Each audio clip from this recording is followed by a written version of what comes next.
In Panama's rainforests, biologists watched a harpy eagle suddenly dive and catch a sloth hidden in the forest's far depths.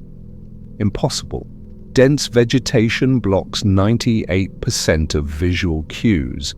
Dr. William Koresh from the Wildlife Conservation Society describes this as vision that defies biology. Golden eagles hunt by diving in open sky. Owls rely on silent flight and hearing. But the harpy eagle, it instantly catches prey it sees through interwoven leaves and branches with powerful talons. Normal birds of prey's eyes should be blind in these conditions, but the harpy eagle's eyes work perfectly even in the forest's darkest corners. Tonight, we'll discover the secrets of harpy eagles' extraordinary vision and how they hunt in the forest with the power of their talons. If this extraordinary visual ability impresses you as much as it does me, like and subscribe. In the comments, write where you're watching from, what time it is there, and what surprises you most about the harpy eagle. You're the reason we keep discovering nature's secrets. Thank you for being here. First, let's note that researchers don't fully agree on the findings we'll be discussing. Some information is not definitive. Now let's begin discovering the secrets behind the harpy eagle's extraordinary vision. Imagine yourself standing in a rainforest where sunlight barely reaches the ground. The canopy above breaks up 90% of daylight into scattered fragments. You're looking up, searching for movement, but your eyes struggle to distinguish shadow from real things. The understory persists in constant twilight. Everything blends together. Now imagine seeing a 1-inch frog 650 feet away in that same darkness. Not just seeing that it exists, but determining exactly which branch it's on, which direction it's facing, whether it's moving or not. This is what we're dealing with when we talk about the visual ability of harpy eagles. There's something fundamental that separates their visual systems from ours. We've been studying hawk eyes for decades. We understand the basic mechanisms. Despite weighing 20 pounds, they have eyes nearly the same size as ours. Textbooks explain this clearly. Even though hawks' eyes aren't large, they see better than humans because their eye structures maximize light gathering and image resolution. Not by a little, by 8 times. Yes, 8 times. But the harpy eagle lives in conditions where its visual capabilities would be most inefficient. Dense, tropical rainforest. The upper canopy is so thick that measurements show light levels drop to only 1/10 of the value under open sky. Other birds of prey avoid these conditions entirely. Golden eagles hunt in open terrain where visibility extends for miles. Falcons attack in clear air where prey is obvious against empty space.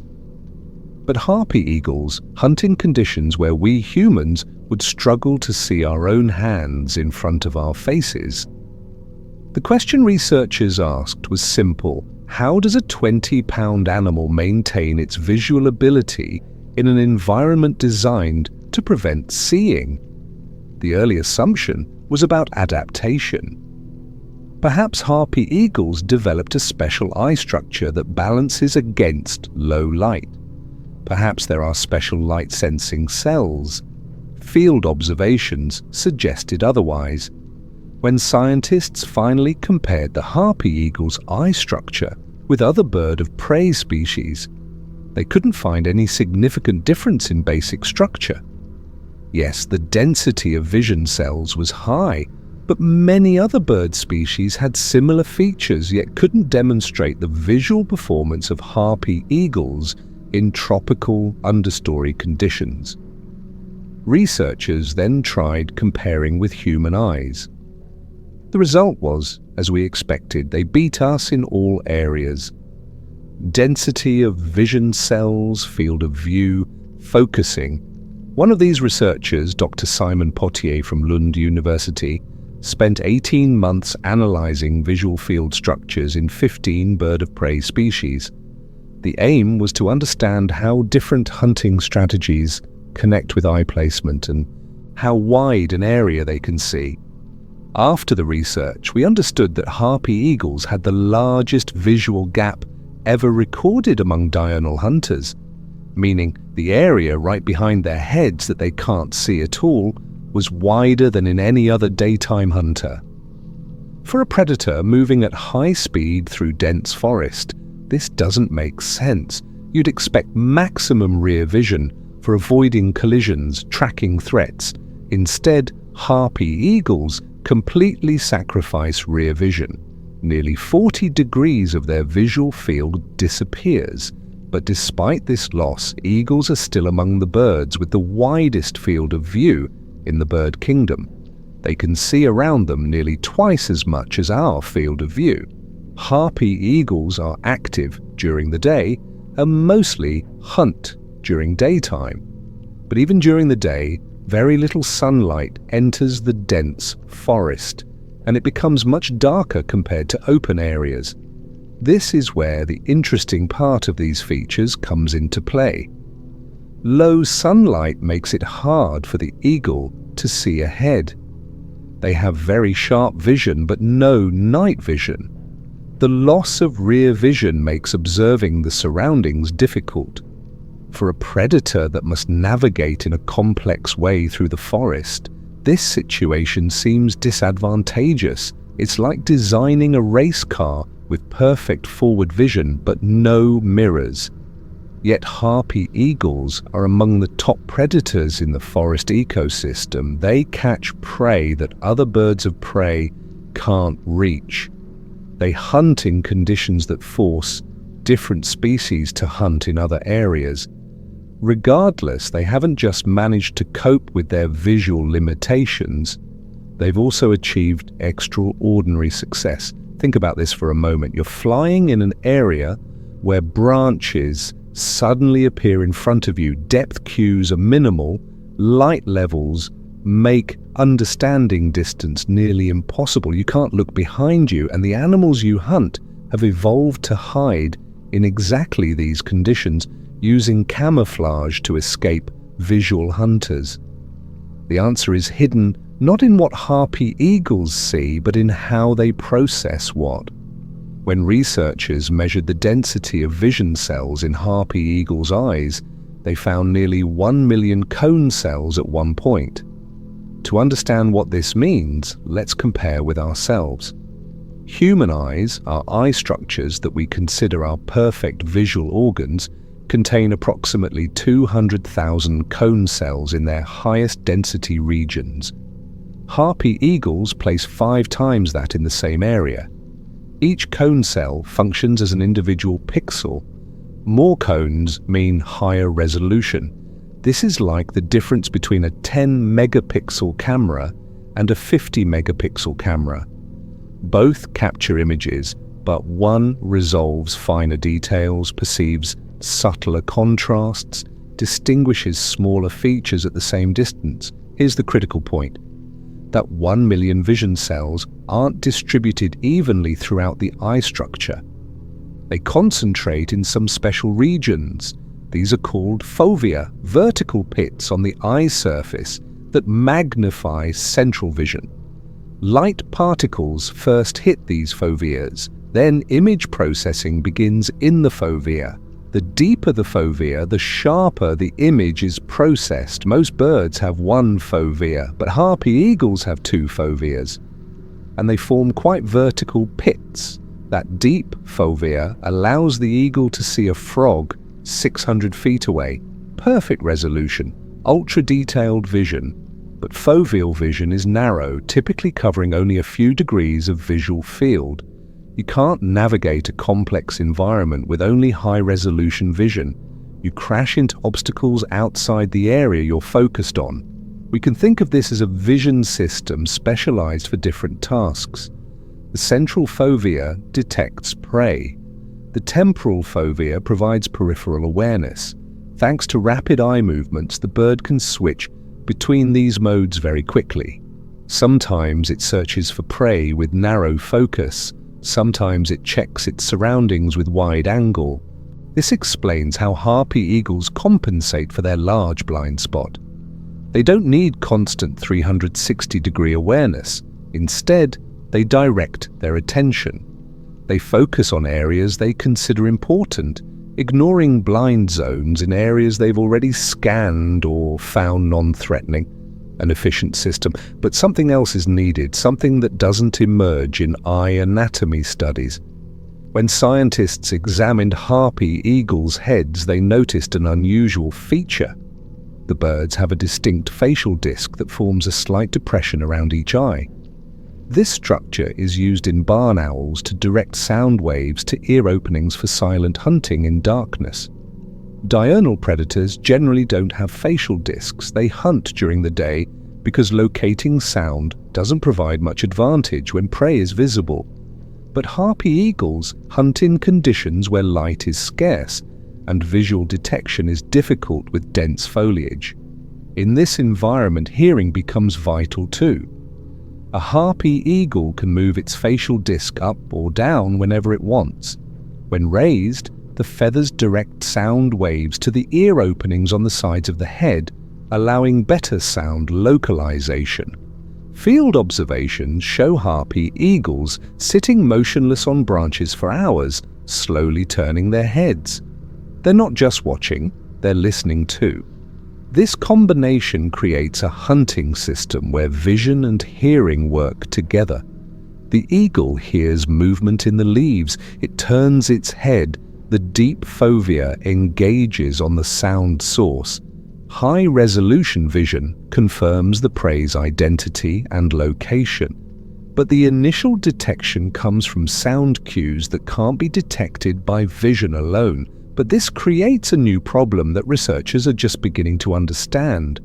Okay, harpy eagles have extraordinarily sharp vision, and with this vision they can spot their prey from hundreds of feet away through dense foliage, but detection is only the first step.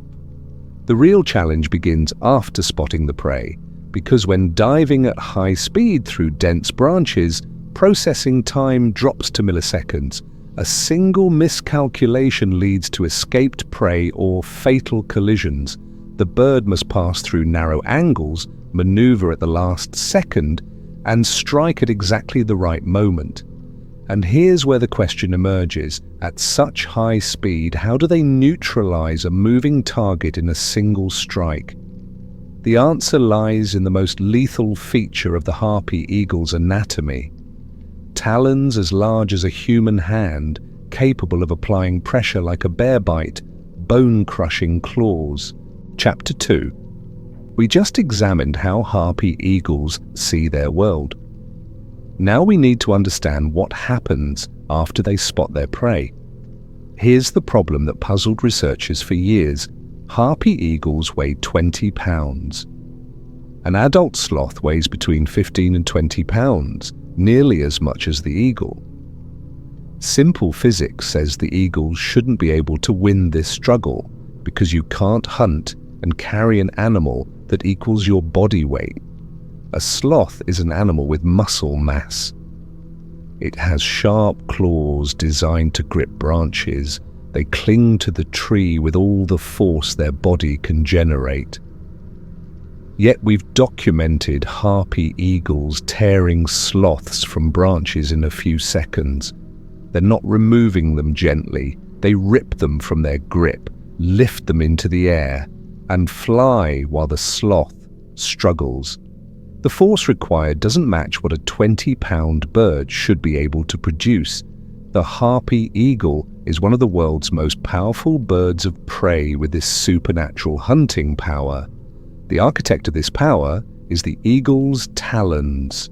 Talon length is the same size as a bear's claws and applies over 500 pounds of pressure. Think about that number, 500 pounds from a 20-pound bird. That's a force 25 times its body weight.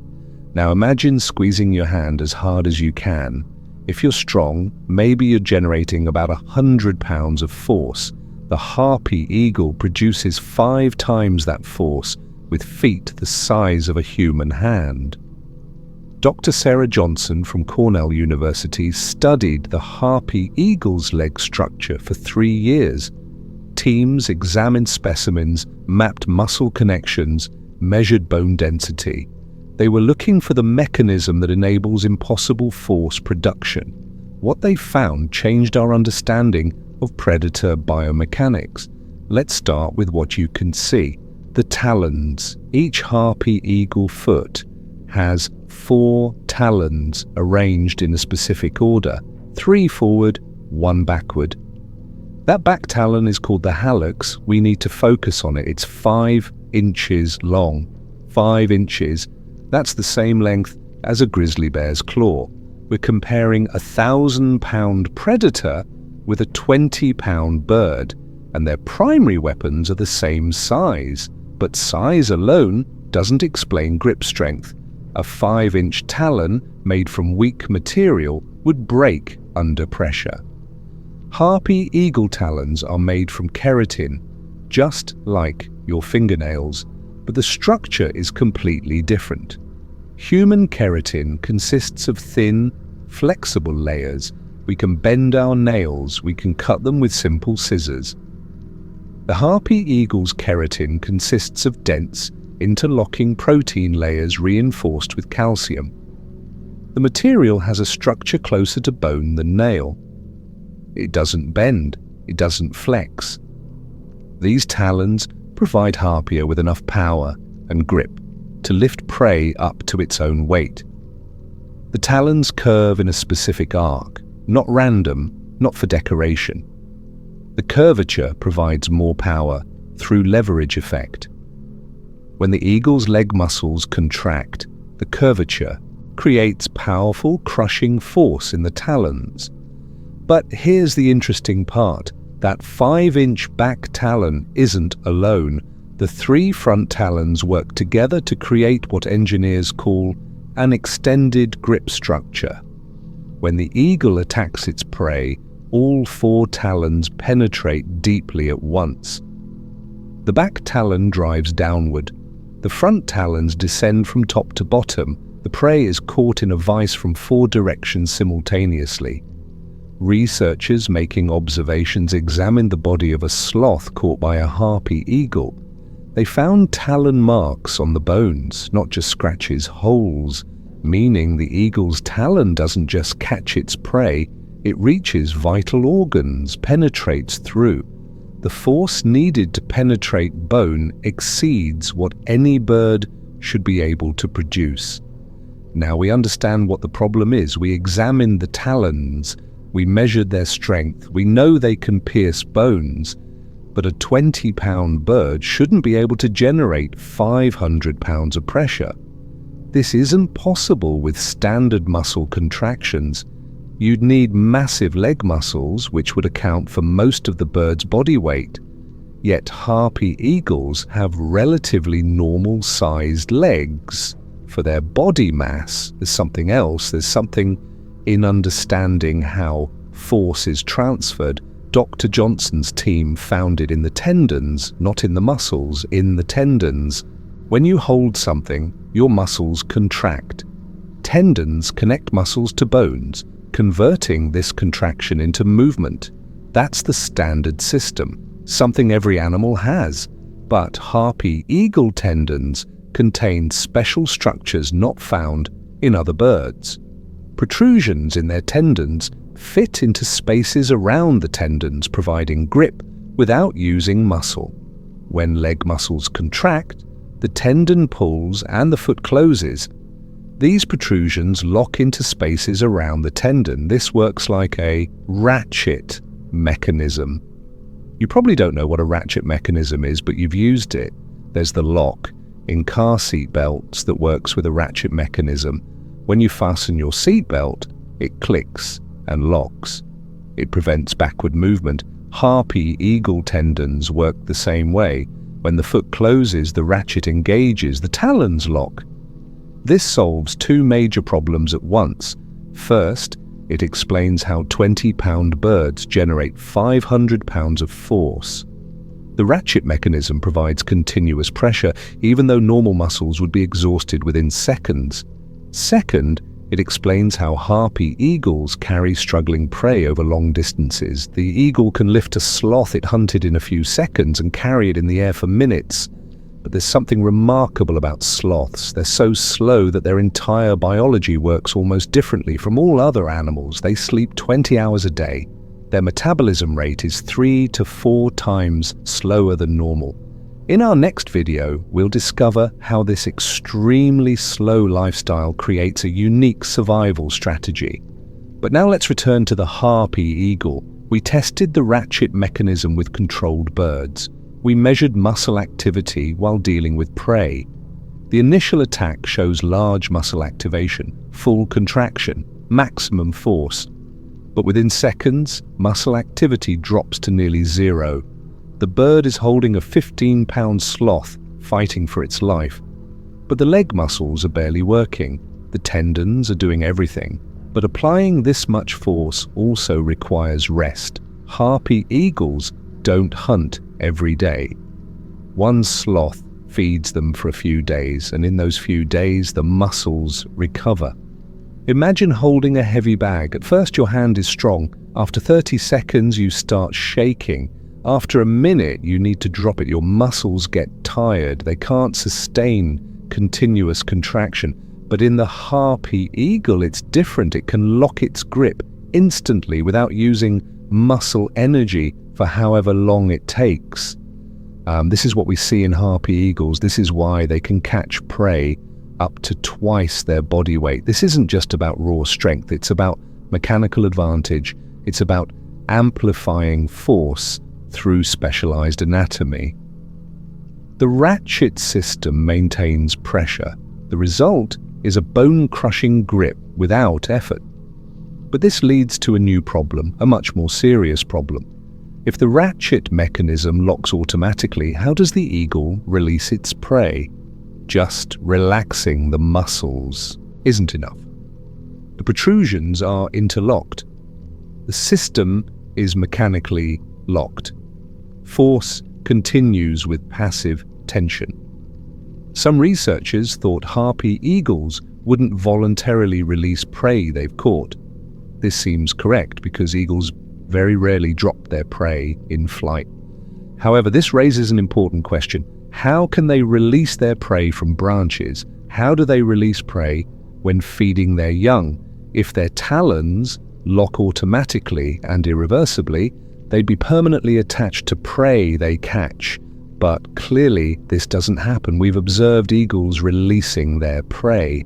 So there must be a release mechanism that allows them to let go. But how does it work? The answer lies in a second set of muscles we initially overlooked. Small muscles opposite the main muscles. We thought they helped maintain balance. We were wrong. These are the release mechanism. By contracting these muscles, the eagle creates the tension to disengage the ratchet. The protrusions separate from the grooves. The foot can open. This shows that releasing the grip is an active choice. In situations where the eagle gets distracted, fights with another eagle, they forget the locking mechanism. They release their prey, but the eagle must consciously contract specific muscles to release prey. This isn't automatic. If the bird is unconscious or exhausted, the talons stay locked. Eagle skeletons have been found with prey remains on their feet. The bird died, but the grip never released.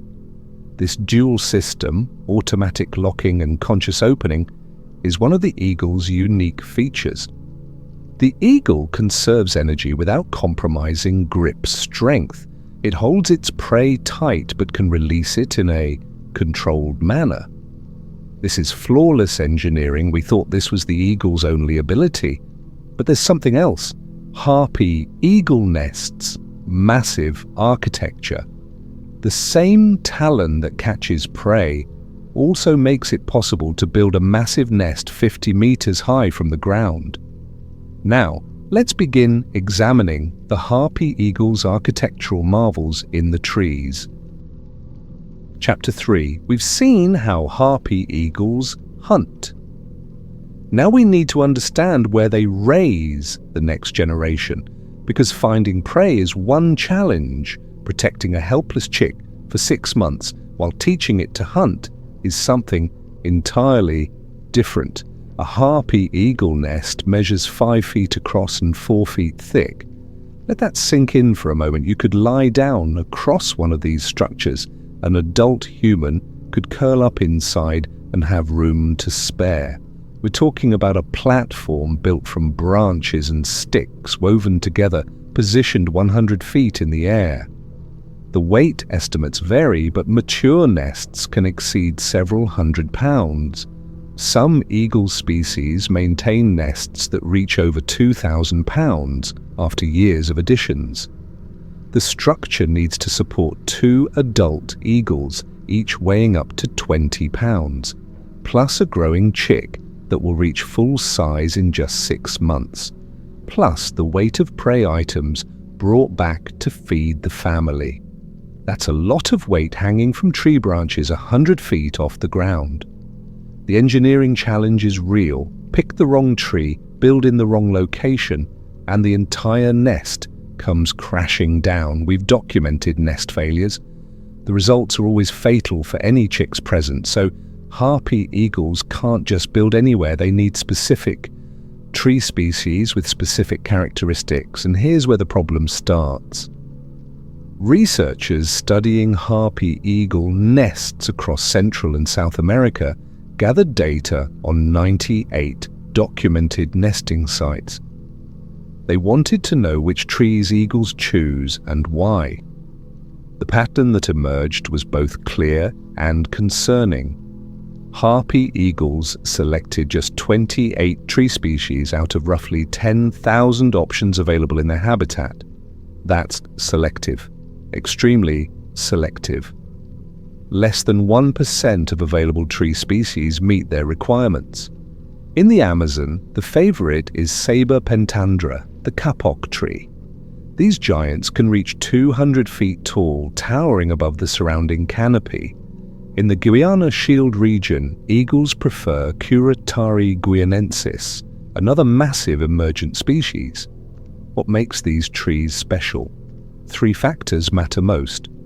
First, height. Harpy eagles nest in emergent trees, the handful of species that break through the main canopy and stand above everything else. This gives them panoramic views of the surrounding forest. They can spot approaching threats from miles away. They can watch their hunting territory from the nest. Second, crown width. The eagles need broad, spreading crowns with widely spaced branches. This provides room for the massive nest platform. It gives young eagles space to practice flying without leaving the tree entirely. It allows both parents to land simultaneously when bringing food. Third, branch angle. Here's where it gets specific. Harpy eagles prefer trees with branches growing at shallow angles, typically less than 45 degrees from horizontal. Steeper branches don't provide stable platforms. The nest would slide. The shallow angles create natural supports where the nest can rest securely. Measurements from nest trees showed they averaged 20% taller at their first branch fork compared to other emergent trees. Their crowns were 27% wider. Their branches were 33% less steep on average. The eagles aren't picking randomly. They're selecting the absolute best structural platforms available. But here's the problem we discovered. Those same characteristics make these trees extremely valuable to the timber industry. 93% of Harpy eagle nesting tree species are commercially harvested. Kapok wood makes plywood and light construction materials. Curatari timber goes into flooring and carpentry. These aren't obscure species that loggers ignore. They're high-value targets. Think about what this means. You're a Harpy eagle pair looking for a nest site. You need a specific tree architecture. You find the perfect kapok, tall, broad crown, shallow branches. You spend weeks building your nest. You lay an egg. You incubate for 56 days, the chick hatches, and 3 months later, a logging crew shows up and cuts down your tree. We've documented this happening. Nest trees felled with active nests. The eagles lose everything, their home, their chick, months of investment. They have to start over, find another suitable tree, build another nest. But in heavily logged areas, suitable trees are increasingly rare. The construction process itself is remarkable to watch. Both parents participate, though the female typically does more of the heavy lifting. They start by selecting the main fork or a primary branch as the foundation point. This needs to be strong enough to bear the entire structure's weight. They test it, landing repeatedly, checking stability. Then comes the framework. Large sticks and branches, some as thick as your arm, get woven together to form the base layer. The eagles break these from dead trees or collect fallen branches from the forest floor. Each piece is positioned carefully, locked into place through the weaving pattern. The structure gradually builds upward and outward. This isn't quick work. A new nest takes several weeks to build. The eagles make dozens of flights per day, carrying materials, adjusting placement, reinforcing weak points. You can watch them problem solve in real time, testing which branches fit where, reorganizing when something doesn't work. Once the framework reaches full size, they switch to lining materials. Softer items now, green branches with leaves still attached, seed pods, moss, even animal fur. This creates a cushioned surface where the egg will rest. The green vegetation serves another purpose we didn't initially understand. It helps control nest temperature and possibly repels insects. But here's what surprised researchers. The nest is never truly finished. Even after the chick hatches, both parents continue bringing fresh green branches. They replace old material, add new layers, constantly maintain the structure. Some biologists think this continuous maintenance keeps parasites away. Fresh vegetation produces compounds that insects avoid. Others suggest it's temperature control, the transpiring leaves cooling the nest surface. The maintenance continues for years. Harpy eagles don't abandon their nests after one breeding season. They reuse the same structure, sometimes for decades. Each year, they add new material, repair damage from storms, reinforce weakened sections. The nest grows larger over time. What started as a 4-foot-thick platform can expand to 6 or 7 feet after 10 years of additions. This explains why older nests reach such enormous weights. Every breeding season adds 50 to 100 pounds of new material. Multiply that across 20 years, and you're looking at structures weighing over a ton. The tree needs to be exceptionally strong to support this load, and that strength requirement becomes more critical as the nest ages and grows heavier.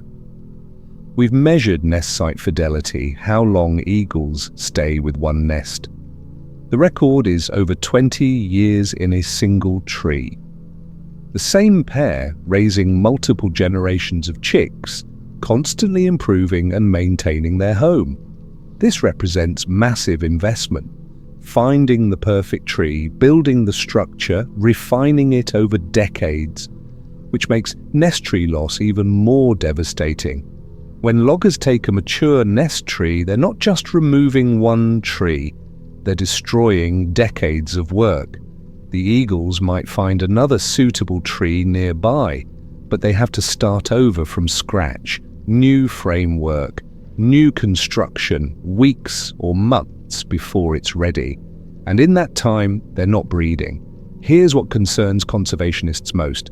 The tree species harpy eagles prefer are the exact same species that grow slowest.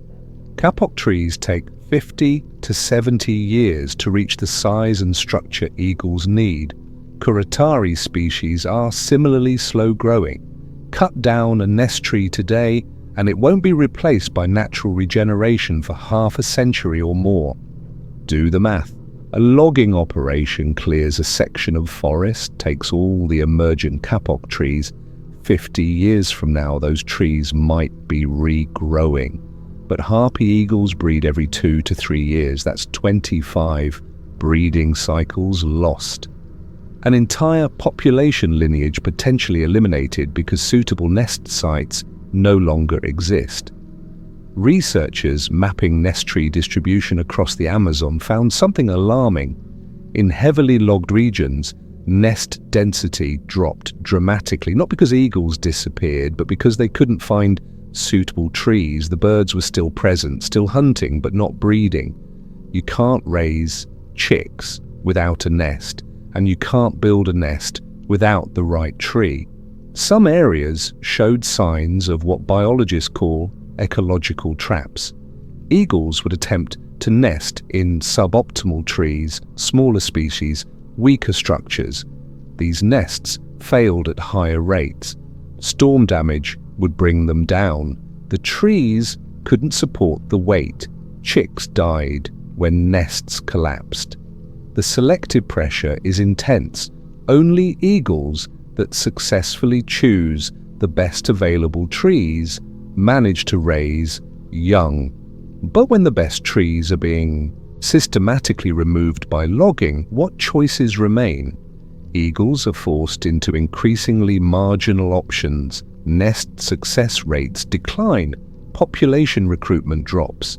The species slides toward local extinction, not because adults die, but because reproduction fails.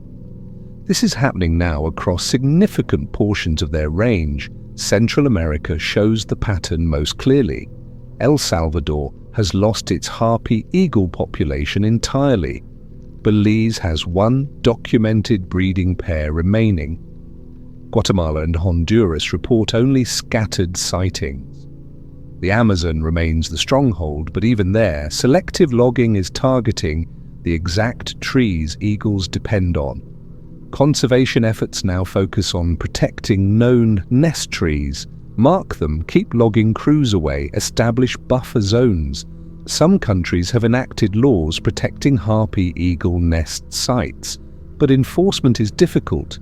Illegal logging continues, and eagles don't always nest in protected areas. They need hunting territory, and that territory must contain suitable nest trees. Protecting one tree doesn't help if it's surrounded by logged forest. The solution requires landscape-level thinking, not just protecting individual trees, but maintaining forest structure that supports emergent tree growth. This means bigger protected areas, stricter logging regulations, better enforcement. It means recognizing that these massive nests represent not just eagle homes, but indicators of forest health. Where harpy eagles still nest successfully, the forest retains its ancient giants, the trees that took centuries to grow and provide irreplaceable ecological services. We're learning that these nests matter beyond the eagles themselves. The structures support other species, provide platforms where orchids and bromeliads grow, create habitat for insects and small mammals. A single harpy eagle nest used for 20 years becomes its own micro-habitat. Remove it, and you lose more than just the eagles. Chapter 4. We've covered nests, those massive structures that take weeks to build. But the nest itself isn't what makes harpy eagle reproduction unusual. It's what happens before construction even begins. The decision two eagles make that will shape the next 3 decades of their lives. Harpy eagles mate for life. That simple statement carries weight most of us don't immediately grasp. We're not talking about seasonal partnerships that dissolve after chicks fledge. We're talking about bonds that last 25 to 30 years. In some documented cases, pairs stayed together for over 3 decades. Think about human relationships for comparison. The average marriage in many countries lasts 15 to 20 years.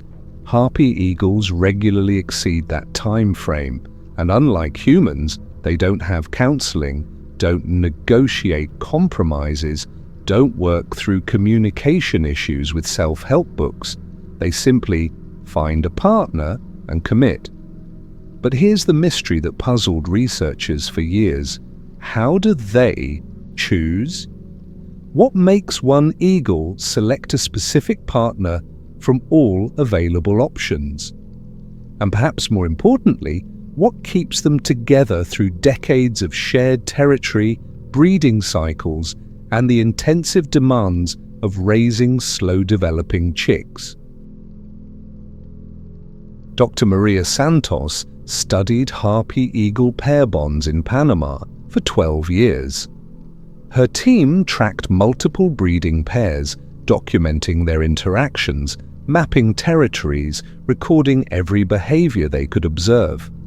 She wanted to understand the mechanics of lifelong monogamy in a species that doesn't have obvious social structures enforcing partnership stability.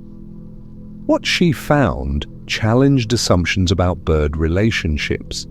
Young harpy eagles reach sexual maturity between 4 and 6 years old. Before that age, they're learning to hunt, exploring territories, gradually developing the skills needed for independent survival. But something happens around year 4. The eagles start exhibiting different behaviors. They become territorial, not aggressively, not immediately. But they start claiming space, perching in specific locations repeatedly, marking boundaries through presence rather than confrontation. This territory establishment happens before they find mates. It's preparation, setting up the infrastructure needed to support a pair and eventual offspring. Here's where mate selection gets interesting. Female harpy eagles outweigh males by nearly double. A large female can reach 20 pounds. An average male might weigh 11 pounds. This size difference is among the most pronounced sexual dimorphism in raptor species, and it creates specific dynamics in how pairs form. Field observations show females typically choose their mates, not the other way around. A female will enter an established male's territory. If the male is already paired, she leaves. If he's available, something different happens. The female perches, the male approaches. What follows looks deceptively simple but involves complex communication we're only beginning to understand. They sit near each other, not immediately close, maybe 30 feet apart initially. Neither vocalizes much. Harpy eagles are notably quiet birds. They watch each other. Hours can pass this way. If the female stays, the male moves closer. Eventually, if both remain comfortable, they're perching side by side. Then comes the behavior researchers call bill rubbing. Both eagles gently tap their beaks together, rubbing them along each other's heads, preening the other's crest feathers. This isn't functional grooming. The feathers don't need adjustment. It's social bonding, physical contact that establishes comfort and trust between two apex predators whose talons can crush bone. Think about what that represents. You're a harpy eagle. Your primary tools are weapons capable of killing prey twice your size. Bringing your face within inches of another eagle's talons requires absolute trust. One wrong move, one moment of aggression, and the consequences are severe. Bill rubbing is vulnerability made visible. It's both eagles demonstrating they won't harm each other. But what drives the initial attraction? Why does a female choose one male over potential alternatives? Dr. Santos found correlations between successful pair formation and territory quality. Males holding territories with abundant prey, suitable nest trees, and minimal competition from other predators attracted females more reliably. But territory alone didn't explain everything. Some males with excellent territories failed to attract mates. Others with marginal territory successfully bonded with females. Something about individual eagles mattered beyond resource availability. Personality, if we can use that term for birds, seemed to play a role. Some eagles were more tolerant, more patient during the bonding process. Others were skittish, abandoning interaction attempts prematurely. Successful pairs showed specific patterns. Both eagles remained in proximity for days before attempting bill rubbing. Both tolerated the other's presence without aggressive displays. Both eventually participated in nest site inspection together, flying to potential nest trees, perching on suitable branches, assessing structural options as a team. This joint assessment is critical. Remember, harpy eagles reuse nests for decades. The tree they choose will be their home base for potentially 30 years.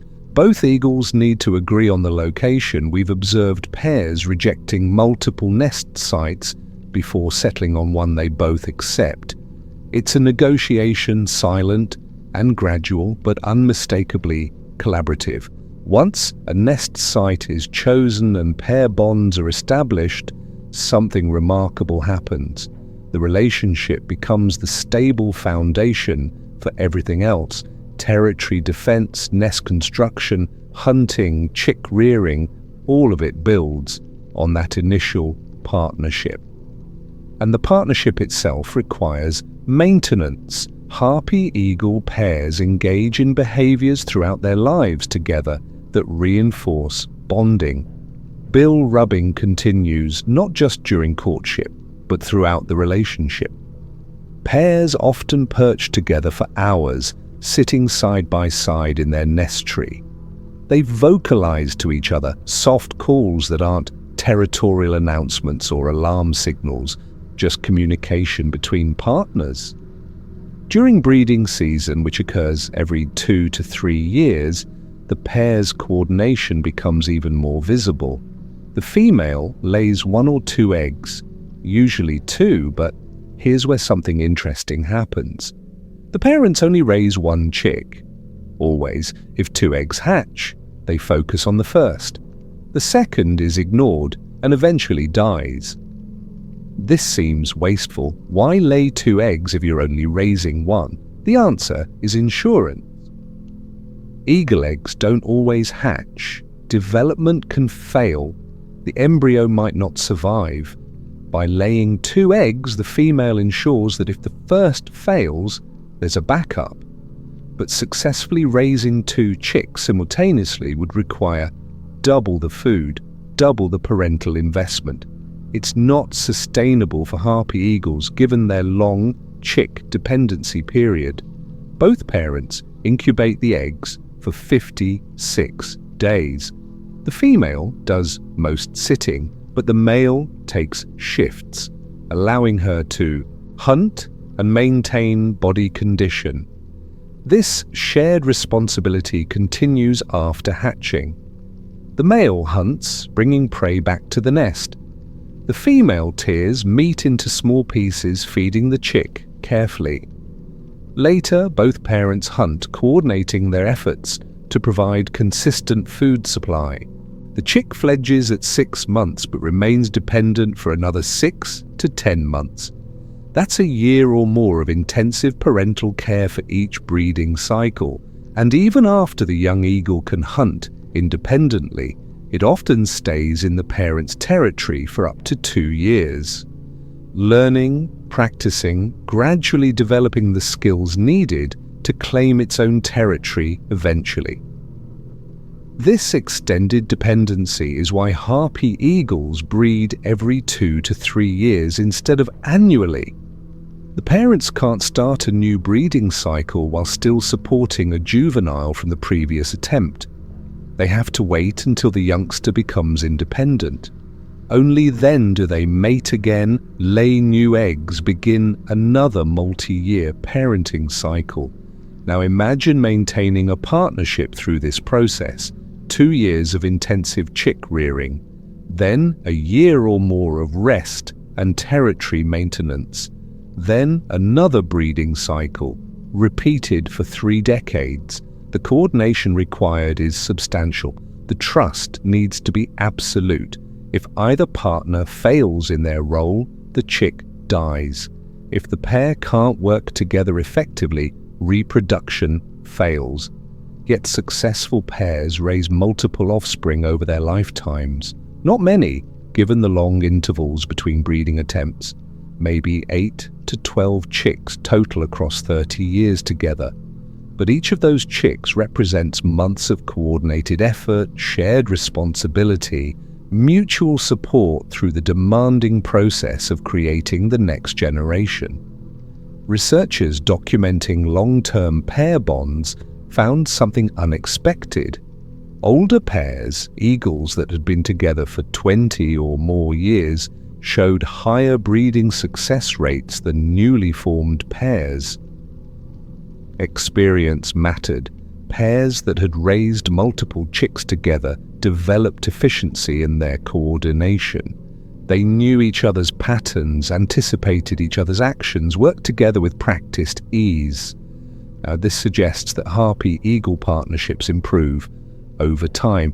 Like any long-term relationship, the early years involve learning, adapting, figuring out how to function as a unit. Later years benefit from accumulated experience. The eagles know their territory intimately. They know which hunting spots produce reliable prey. They've refined nest maintenance routines. They've practiced the parenting process multiple times. But what happens if one partner dies? Do Harpy eagles remarry? The data here is limited. We don't have enough long-term observations to say definitively, but scattered reports suggest yes, surviving eagles will eventually bond with new partners. The drive to reproduce appears strong enough to overcome even decades-long pair bonds when necessary. However, finding a new mate at advanced age presents challenges. Most available eagles are young, inexperienced. A 20-year-old eagle seeking a new partner after losing their long-time mate faces a smaller pool of suitable options. Other established adults are already paired. Younger eagles lack the experience that makes coordination effective. Some widowed eagles apparently never find new mates. They remain in their territories, hunting, surviving, but not breeding. We've documented solitary eagles defending territories that would be suitable for pairs, suggesting they once had partners but lost them and failed to replace them. This raises questions about what Harpy eagles actually experience in these partnerships. Are they emotionally bonded the way humans understand bonding? Or is this simply behavioral programming, instinctive responses that happen to create what we interpret as relationships? We can't know for certain, we can't ask them. What we can observe is consistency. Pairs that form tend to stay together unless separated by death. They coordinate effectively.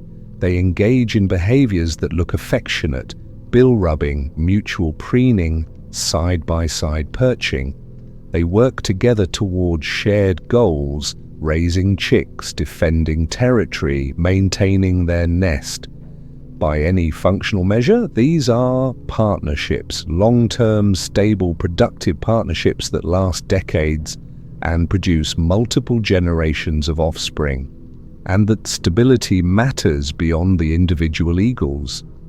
Harpy eagle populations depend on successful reproduction.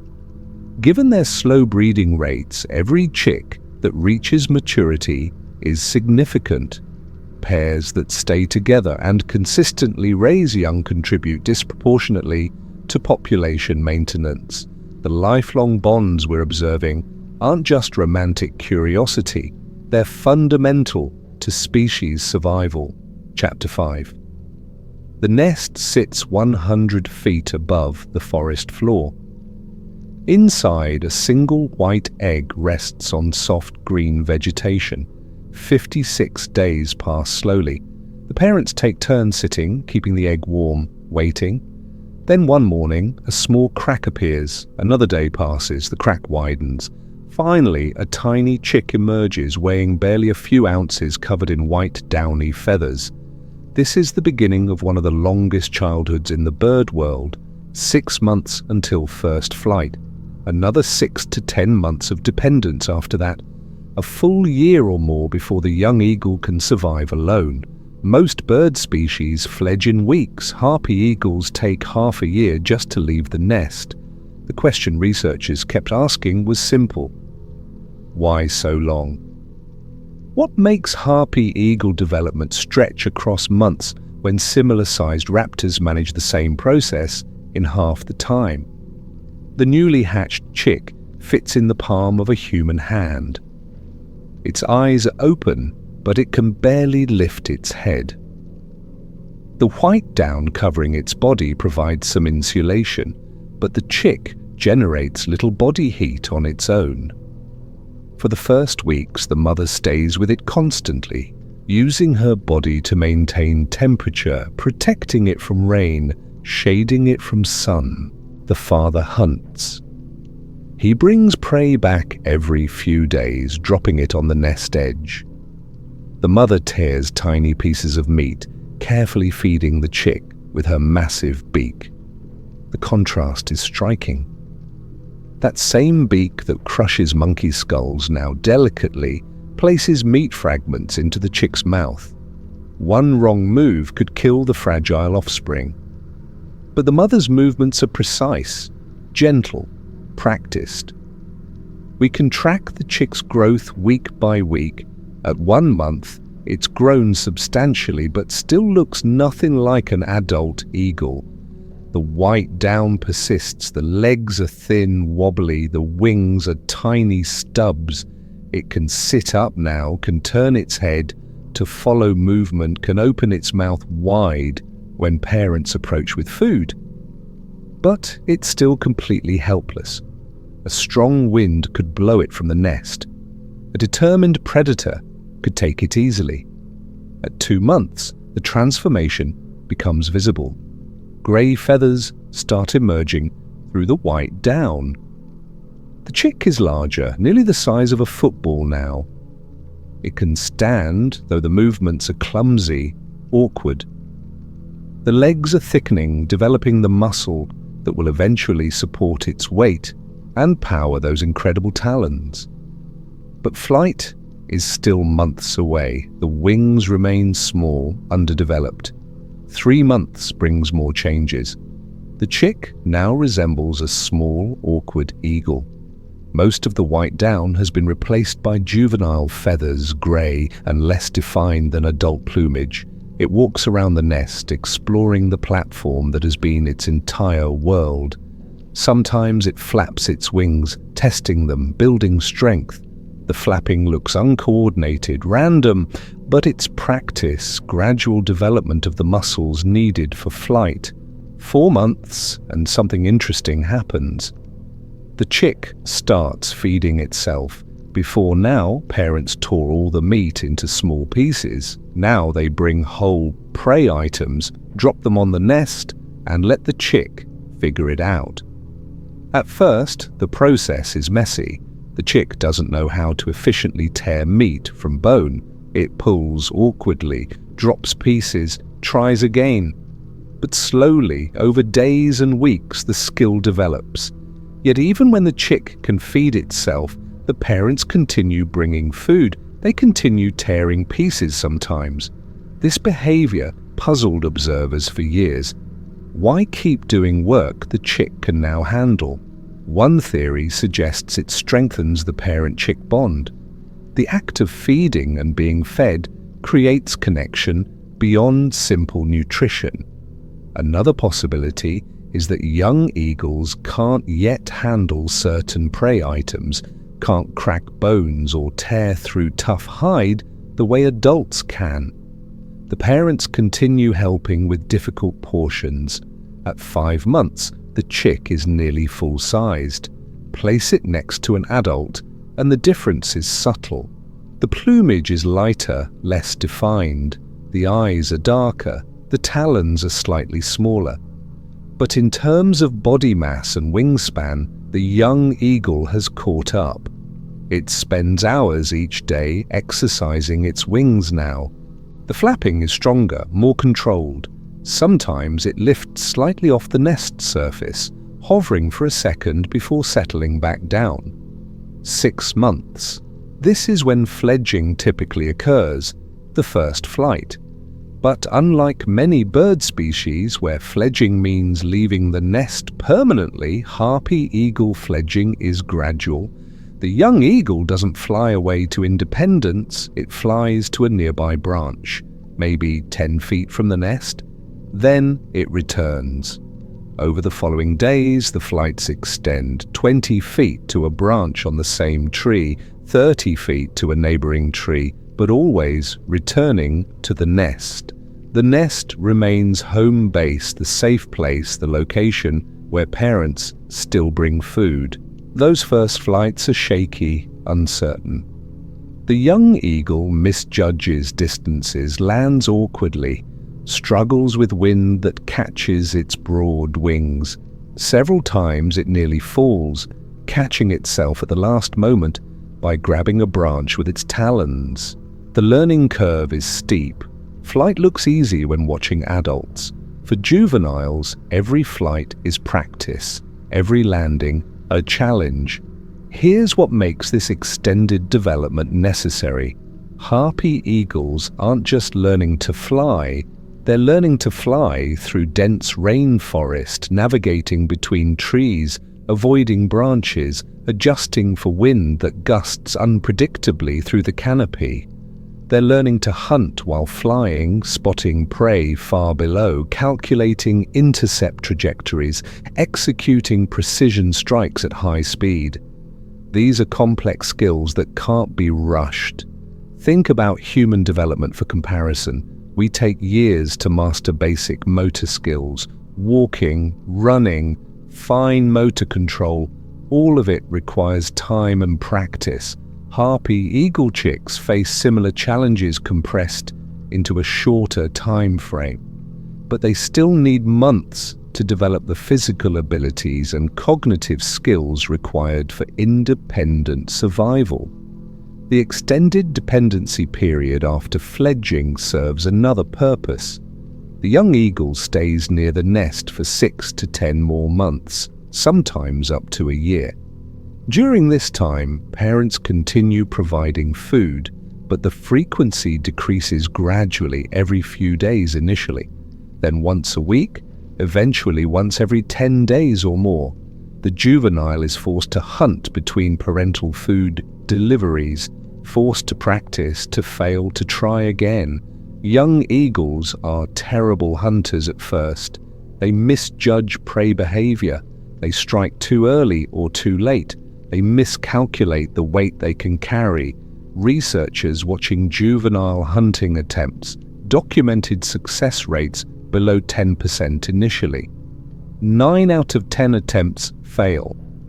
The young eagle expends energy, gains nothing, returns hungry to wait for the next chance. But with practice, success rates improve. The juvenile learns which prey species are easier targets, learns the best approach angles, learns how wind affects flight speed and accuracy. By the time parental feeding stops completely, the young eagle can survive on its own hunting. Barely. It's still inefficient compared to adults, but it's sufficient. This gradual transition from complete dependence to independence takes incredible patience from parents. They could stop feeding after the chick fledges, let it survive or fail on its own, but they don't. They continue supporting their offspring for months after it can technically fly and hunt. This extended care is what makes harpy eagle reproduction so slow. A pair can't start a new breeding cycle until the current juvenile is independent, and that takes 2 full years from egg-laying to independence, 2 years. Compare that to most raptors, which breed annually. Harpy eagles raise 1 chick every 2 to 3 years. Over a 30-year lifespan, a successful pair might raise 10 chicks. Total. It may be 12 if everything goes perfectly. Most raptor species raise 5 times that many offspring in the same time frame. But here's the key insight. Those 10 Harpy Eagle chicks have much higher survival rates than the 50 chicks a faster breeding species produces.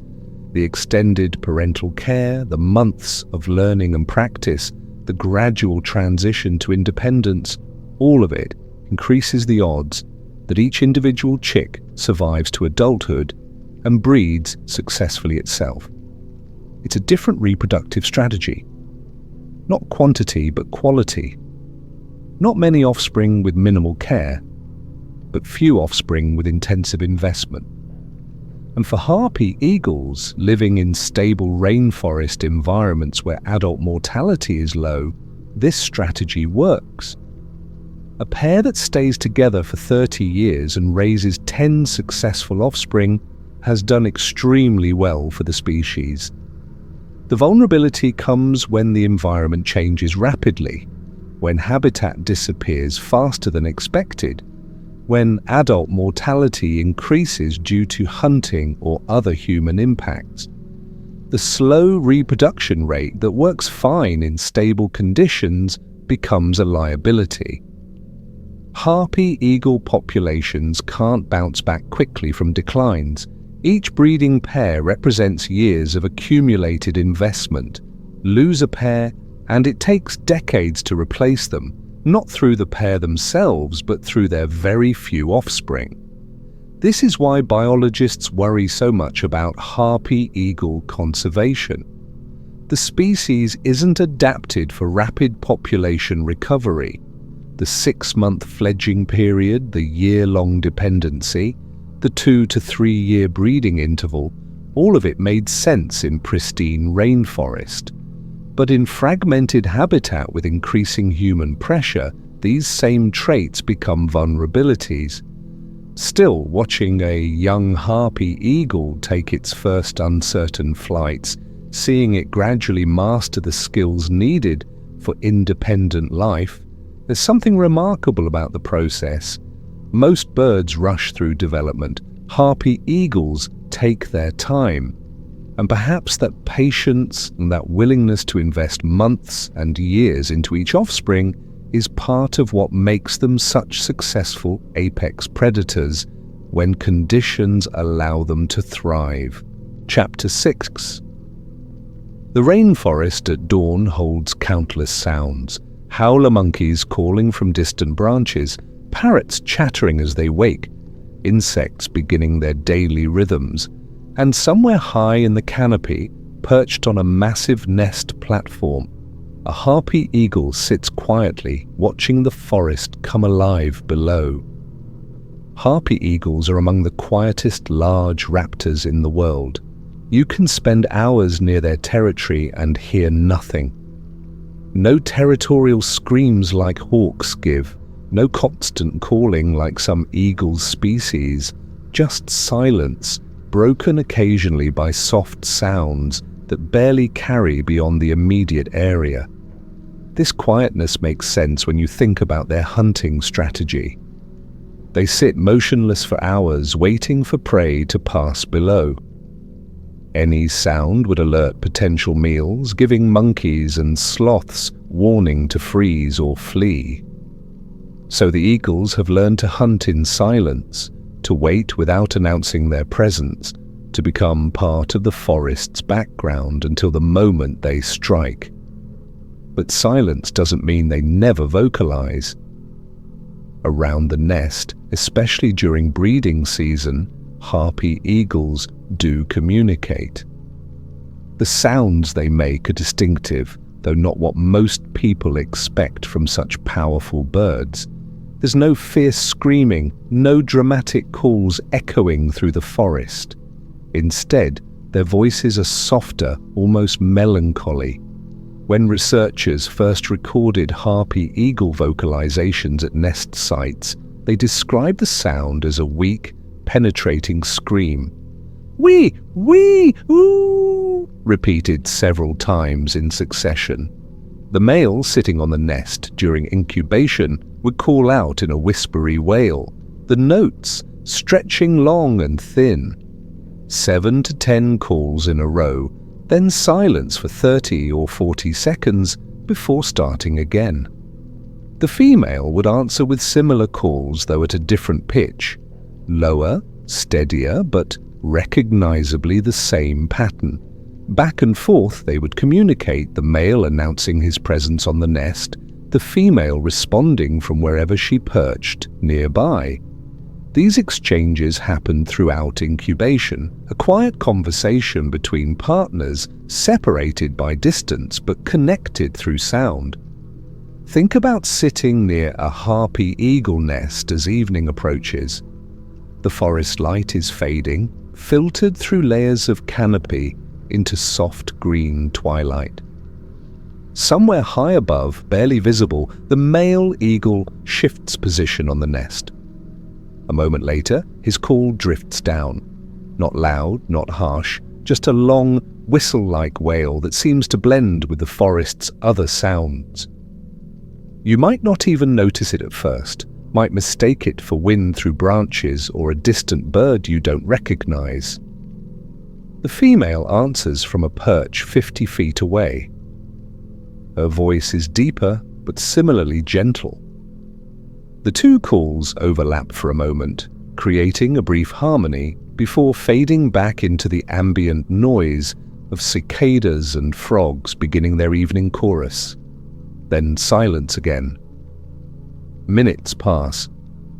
The light continues dimming, another call softer, this time barely audible. These vocalizations serve specific purposes beyond simple communication. Researchers believe they help maintain pair bonds, especially during the long incubation period when the male spends days sitting motionless on eggs. The calling confirms presence, reassures the partner that all is well, maintains connection during hours when neither eagle can see the other clearly. The pattern changes when the chick hatches. Now a third voice joins the conversation. The nestling's calls are different, higher pitched and more urgent. Chi-chi-chi, chi-chi-chi-chi, a rapid chittering that seems to express discomfort or alarm. Rain falling on the exposed chick triggers these calls. Direct sunlight when the parent shifts position brings the same response. The chick is announcing its distress, asking for attention. By 5 weeks old, the chick's voice has developed. The calls become more complex, starting to resemble adult vocalizations but softer, less defined. When the parents approach with food, the chick makes a combination of whistles and croaks, begging sounds that intensify as the meal gets closer. These feeding calls continue for months, long after the young eagle can tear meat on its own. Interestingly, as the chick grows and becomes more vocal, the parents quiet down. Early in the nesting period, both adults call regularly. But once the chick starts making noise, the adults reduce their own vocalizations. Perhaps they're responding to the increased activity around the nest, staying quieter to avoid attracting attention to their vulnerable offspring. When the male approaches the nest with prey, his calls change. Instead of the long, wailing sounds heard during incubation, he gives rapid chirps and occasional sharp screams. These approach calls alert the female and chick that food is arriving. The female often responds with her own softer sounds, acknowledging the male's arrival before taking the prey to feed the chick. Away from the nest, Harpy eagles rarely vocalize at all. A pair flying together through their territory makes no sound. An eagle perched quietly, scanning for prey, sits in complete silence. Even when diving to strike, the bird remains quiet. The only sounds come from wings cutting through air and the impact when talons connect with prey. This silence extends to territorial interactions. When two Harpy Eagle pairs have overlapping territory boundaries, they don't announce their presence with calls like many birds do. Instead, they seem to mark territory through presence alone, through repeated use of specific perches and flight paths. Visual displays matter more than vocal ones. An eagle sitting prominently on a high branch, crest raised, sends a clear message without making a sound. The few vocalizations heard away from nests come from unexpected encounters. When a human walks beneath a perched juvenile, the young eagle might give a series of quacks and whistles, alarm calls that seem more curious than aggressive. When pairs meet accidentally on territory boundaries, soft duck-like quacking has been reported, though these observations are rare and brief. Some researchers have suggested that the crest feathers on a Harpy eagle's head serve a dual purpose. When raised, they create a visual signal making the eagle look larger and more imposing, but they might also help direct sound toward the eagle's ears, improving hearing when listening for prey or partner calls. The feathers form a partial disc around the face, similar to the facial structures owls use for acoustic hunting. If this is true, the Harpy eagle's quiet nature makes even more sense. Rather than broadcasting their own sounds, they're listening for the rustle of a sloth moving through branches, listening for monkey calls that indicate feeding activity, listening for their partner's distant response across hundreds of meters of dense forest. Silence isn't absence of communication, but careful attention to the forest's subtle sounds. Recording Harpy eagle vocalizations presents unique challenges. The birds nest so high that microphones struggle to capture clear audio. The surrounding forest produces constant background noise that masks the eagle's soft calls, and the eagles themselves are so infrequently vocal that researchers can wait days for a single recordable sound. The recordings that exist paint a picture of birds that have chosen subtlety over volume. Compare Harpy eagle calls to those of other large eagles, and the difference is striking. Golden eagles give loud, yelping cries.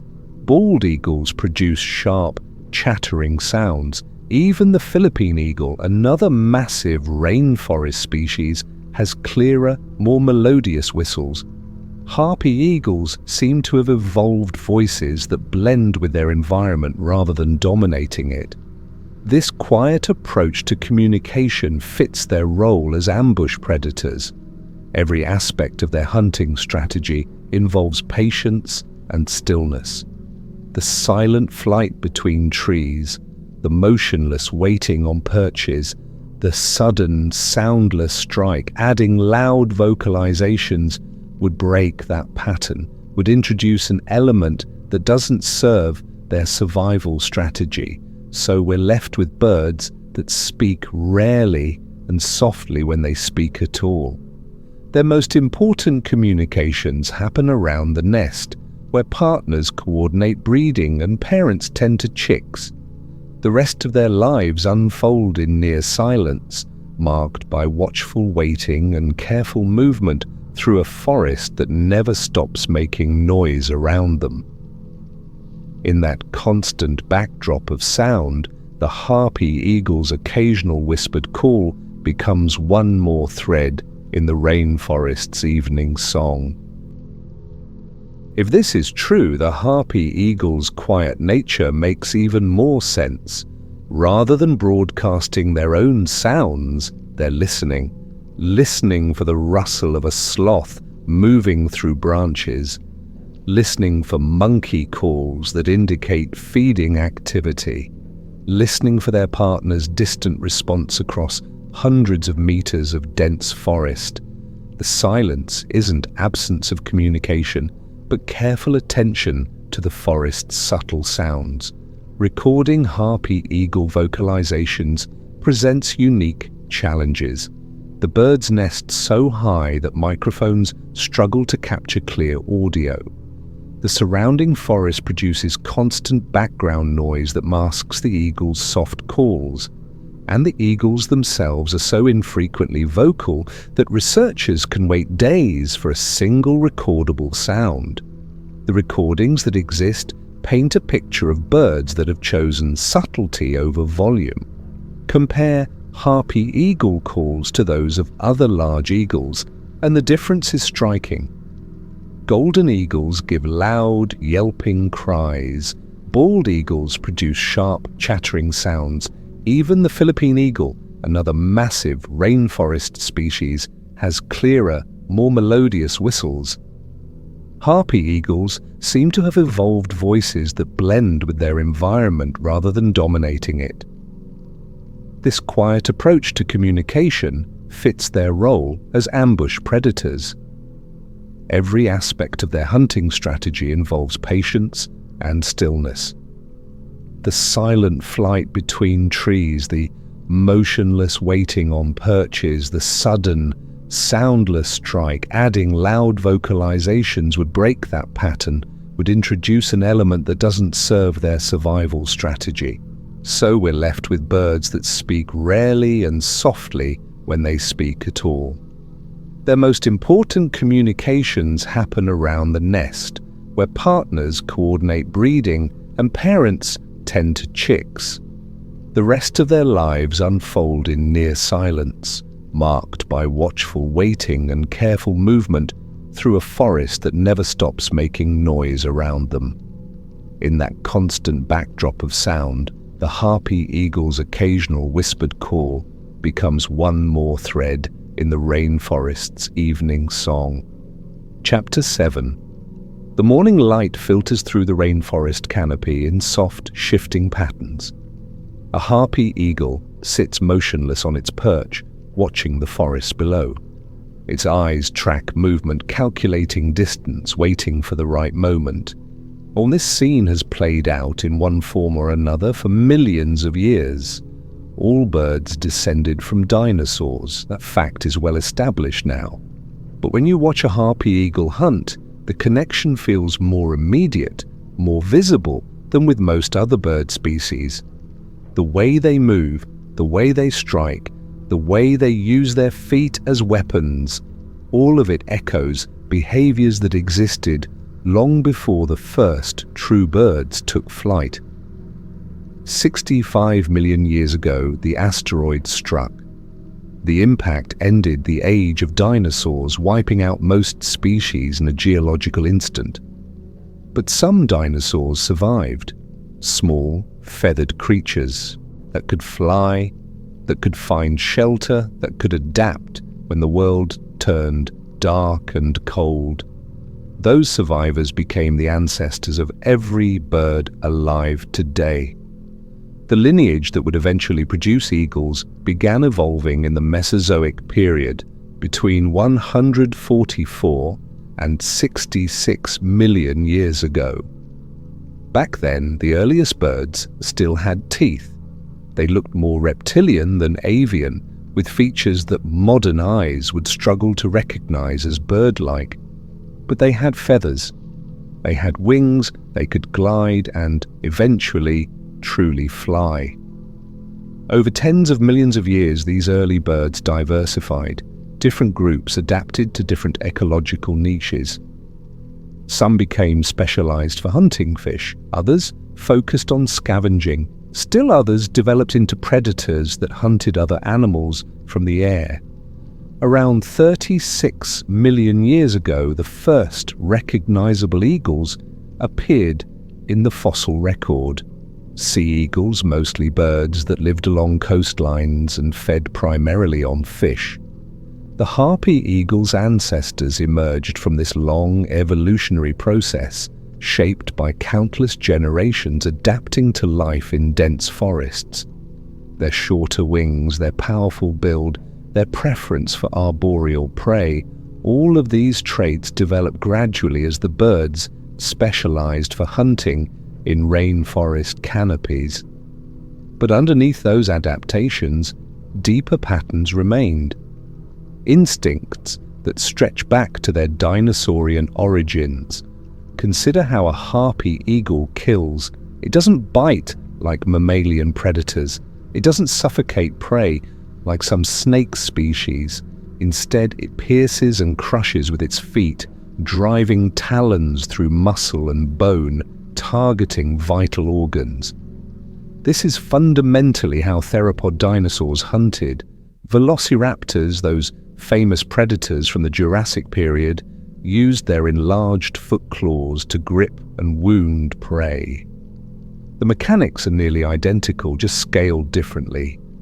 The talons themselves show this ancient connection, curved, sharp, powered by leg muscles, designed for explosive striking force.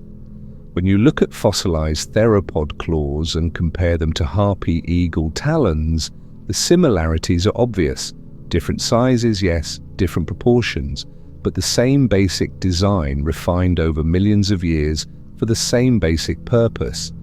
Even the hunting strategy echoes older patterns. Theropods were ambush predators in many cases. They would wait in cover, watching prey move through their territory, then strike suddenly when opportunity presented itself. Modern harpy eagles hunt the same way. Hours of patient waiting, followed by seconds of explosive action. The strategy works, so evolution kept it. There's something remarkable about watching behaviors that have persisted for such vast stretches of time. The harpy eagle, sitting in its tree completely still, tracking a sloth moving slowly through branches below, is engaging in a pattern of behavior that predates the Amazon rainforest itself. The forest is young compared to the hunting instincts that guide the eagle's actions. Scientists have found that certain aspects of predatory behavior appear to be hardwired into bird brains. Young raptors raised in captivity, never exposed to hunting adults, still develop many key behaviors without instruction. The tendency to track movement with precise head rotations, the instinct to grip with feet rather than beak, the inclination to strike at specific body regions on prey. These behaviors emerge naturally because they're encoded at a deeper level than individual learning.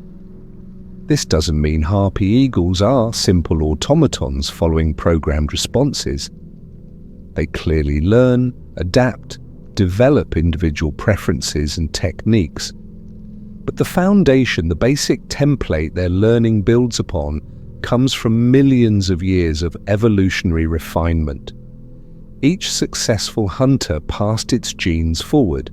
Each failed hunter contributed less to future generations. Gradually, over countless iterations, the behaviors that worked best became embedded in the species' biology. The fossil record shows us that eagle-like raptors have existed for millions of years. Not harpy eagles specifically, their lineage is much younger, but birds with similar body plans, similar hunting strategies, similar ecological roles. These ancient eagles left their marks in stone, preserved through geological processes that captured snapshots of prehistoric life. New Zealand once hosted the largest eagle species ever documented. Haast's eagle, extinct now for several centuries, weighed nearly 40 pounds, twice the mass of a harpy eagle. It hunted giant flightless birds called moas, some of which weighed over 400 pounds. The fossil evidence shows Haast's eagles striking from above, targeting the pelvis and head, using techniques that modern large eagles still employ. What's fascinating about Haast's eagle is how recently it evolved. DNA analysis suggests its lineage diverged from much smaller eagle species less than 2 million years ago.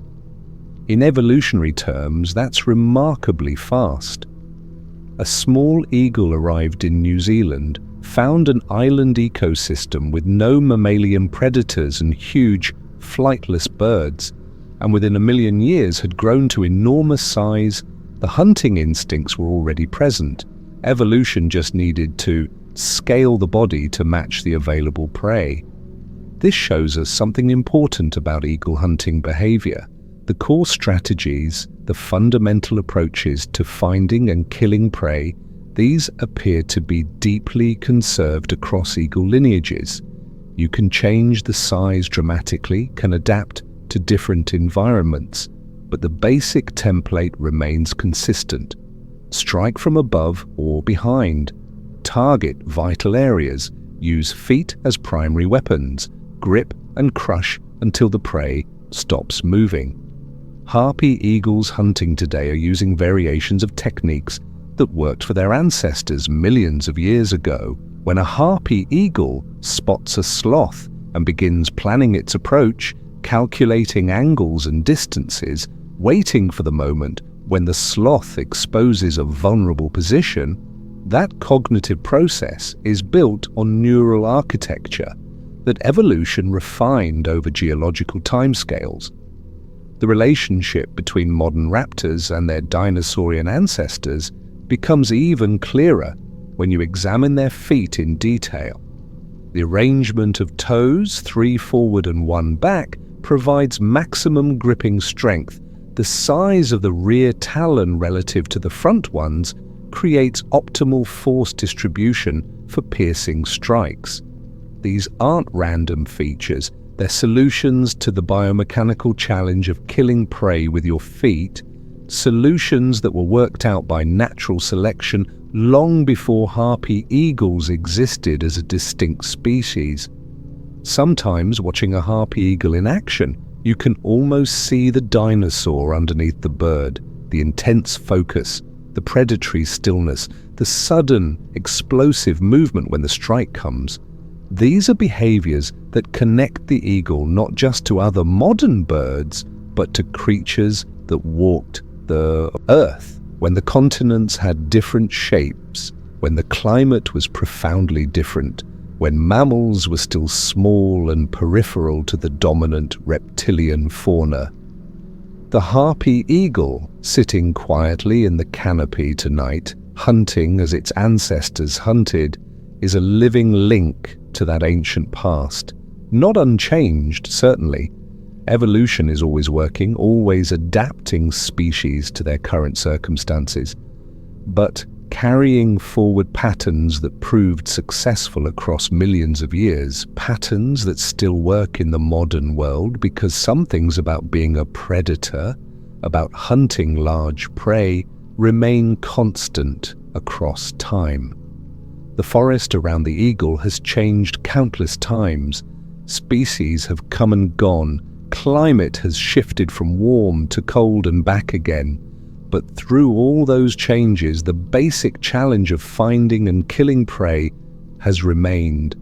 And the solutions eagles use to meet that challenge, refined through millions of years of trial and error, continue working today much as they worked in ages past. Chapter 8.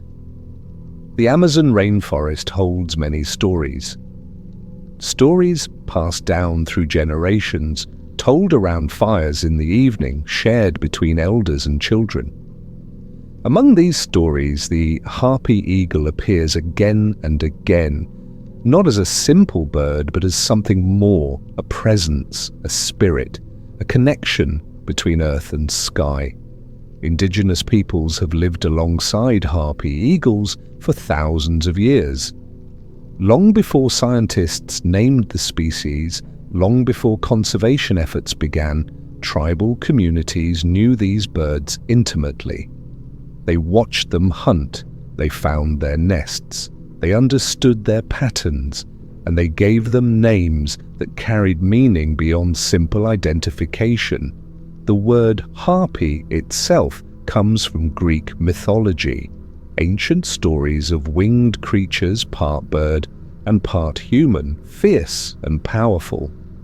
When European explorers first encountered these massive eagles in the New World, the names seemed fitting. The eagle's appearance, their strength, their commanding presence, all reminded them of those mythical beings from old tales. But the indigenous names were different. Each tribe had its own words for the eagle. Some called them sky hunters. Others used terms that translated roughly to forest guardians. The names reflected how these communities understood the bird's role in their world, not as myth, but as reality, a reality woven into daily life and spiritual practice. In many Amazonian cultures, the Harpy Eagle held sacred status. It wasn't just another animal sharing the forest. It represented something deeper. Power, certainly. Strength, obviously. But also balance. The eagle sat at the top of the food chain, keeping other animal populations in check. When eagle numbers remained healthy, the forest remained healthy. The people recognized this connection. Shamans in various tribes incorporated Harpy Eagle imagery into their ceremonies. Feathers were used in headdresses during important rituals, not taken lightly, not gathered carelessly. The feathers carried significance, represented connection to the spiritual realm. To wear them meant taking on responsibility, accepting the eagle's power and the obligations that came with it. Some communities believed Harpy Eagles could carry messages between the living world and the spirit world. When someone died, eagles might guide their soul to the afterlife. When shamans needed to communicate with ancestors or gods, they would meditate on the eagle's flight patterns, seeking guidance in the bird's movements through the canopy. The eagle's hunting behavior inspired warriors, the patience, the precise timing, the sudden strike. These were qualities warriors sought to embody. Before battles or hunts, men would often seek out eagle nests, watching the birds, learning from their techniques. Not just physical techniques, mental approaches, the calmness before action, the focus that allowed no distractions. Women, too, found meaning in the eagles. The devotion Harpy Eagles showed to their young, the months spent caring for a single chick. This resonated with mothers who understood the investment required to raise children in challenging environments. The eagle became a symbol of maternal dedication, of the strength needed to protect and nurture offspring. But alongside respect came caution. These were powerful birds with talons that could kill. Every community that lived near Harpy Eagles developed rules about interacting with them.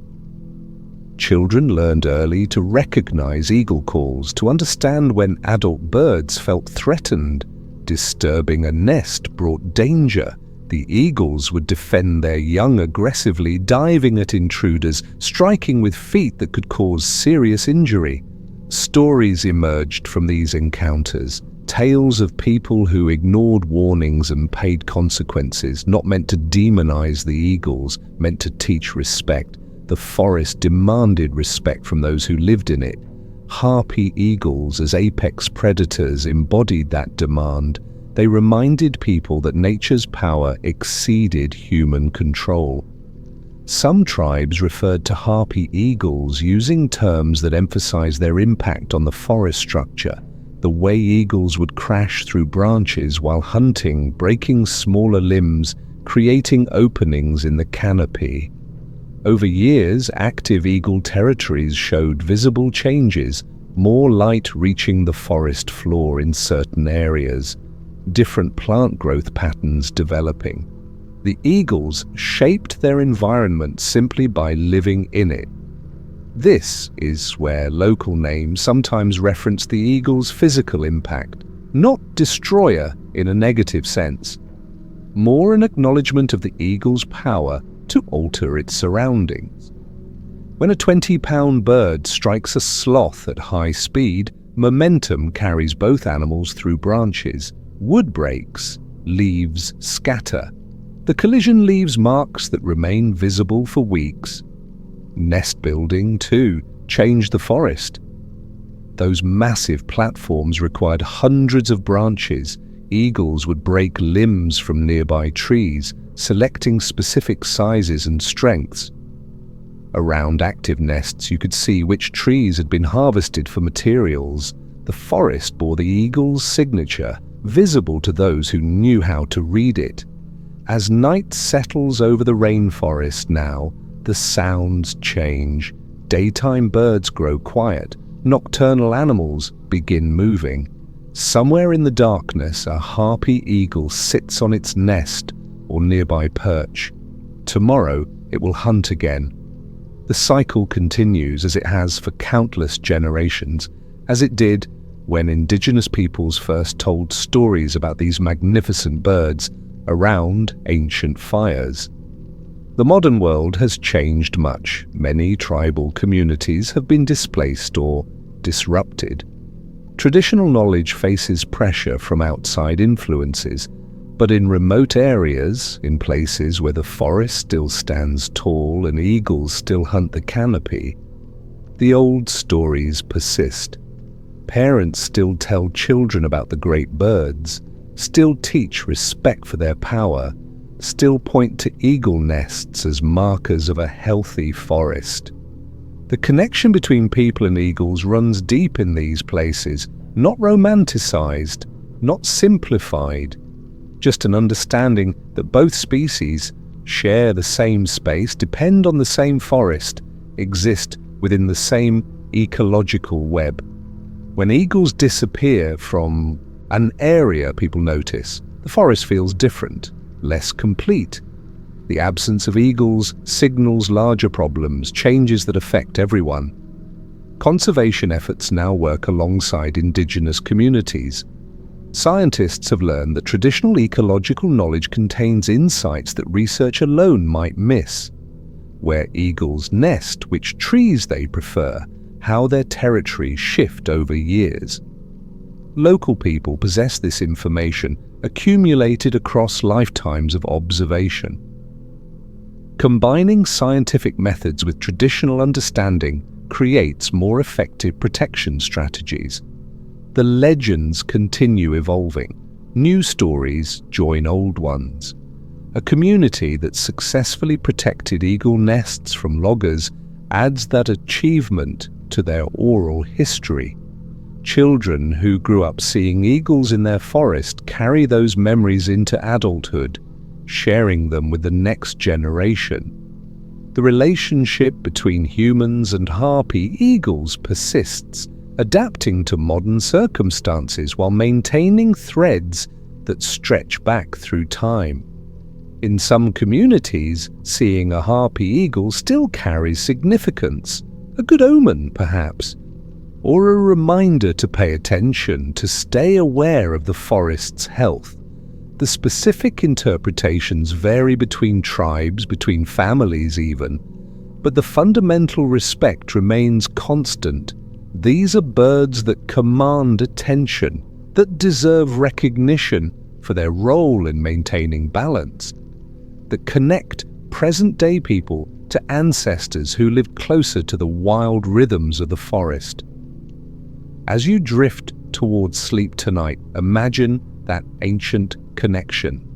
Picture communities gathering as darkness falls, sharing food, tending fires, watching the last light fade from the sky. And somewhere in the conversation, someone mentions the eagles, maybe describing a hunt they witnessed, maybe recounting a story their grandmother told them, maybe simply noting that the nest in the tall kapok tree still holds an active pair. The stories flow like the river, steady and continuous. Generation after generation, the knowledge passes forward. The eagles remain part of the narrative, woven into the cultural fabric as deeply as any human history. And in that continuity, in that unbroken line of knowing and telling, something important persists. A reminder that humans and nature aren't separate, that our stories include other species, that the forest's fate and our fate remain intertwined, just as they always have been. Chapter 9. Intelligence in animals takes many forms. We often think of tool use, of complex social behaviors, of problems solved with creativity. But harpy eagles demonstrate a different kind of intelligence, one that's harder to measure, one that reveals itself not in laboratories but in the quiet patience of a hunt that unfolds over hours. A harpy eagle sits on its perch as afternoon light filters through the canopy. Below, somewhere in the maze of branches and leaves, a group of monkeys moves through their territory. The eagle watches, not randomly, not hoping for luck. It's tracking patterns, noting routines, understanding the rhythms of prey that have evolved their own survival strategies over millions of years. The monkeys know eagles exist. They've developed alarm calls that alert the troop when danger approaches. They travel in groups for protection. They move quickly through the canopy, never staying exposed for long. In many ways, the monkey's intelligence is working against the eagle. This isn't hunting rabbits in an open field. This is predator versus prey, where both sides think, adapt, remember. So the eagle waits, hours pass. The monkeys settle into feeding.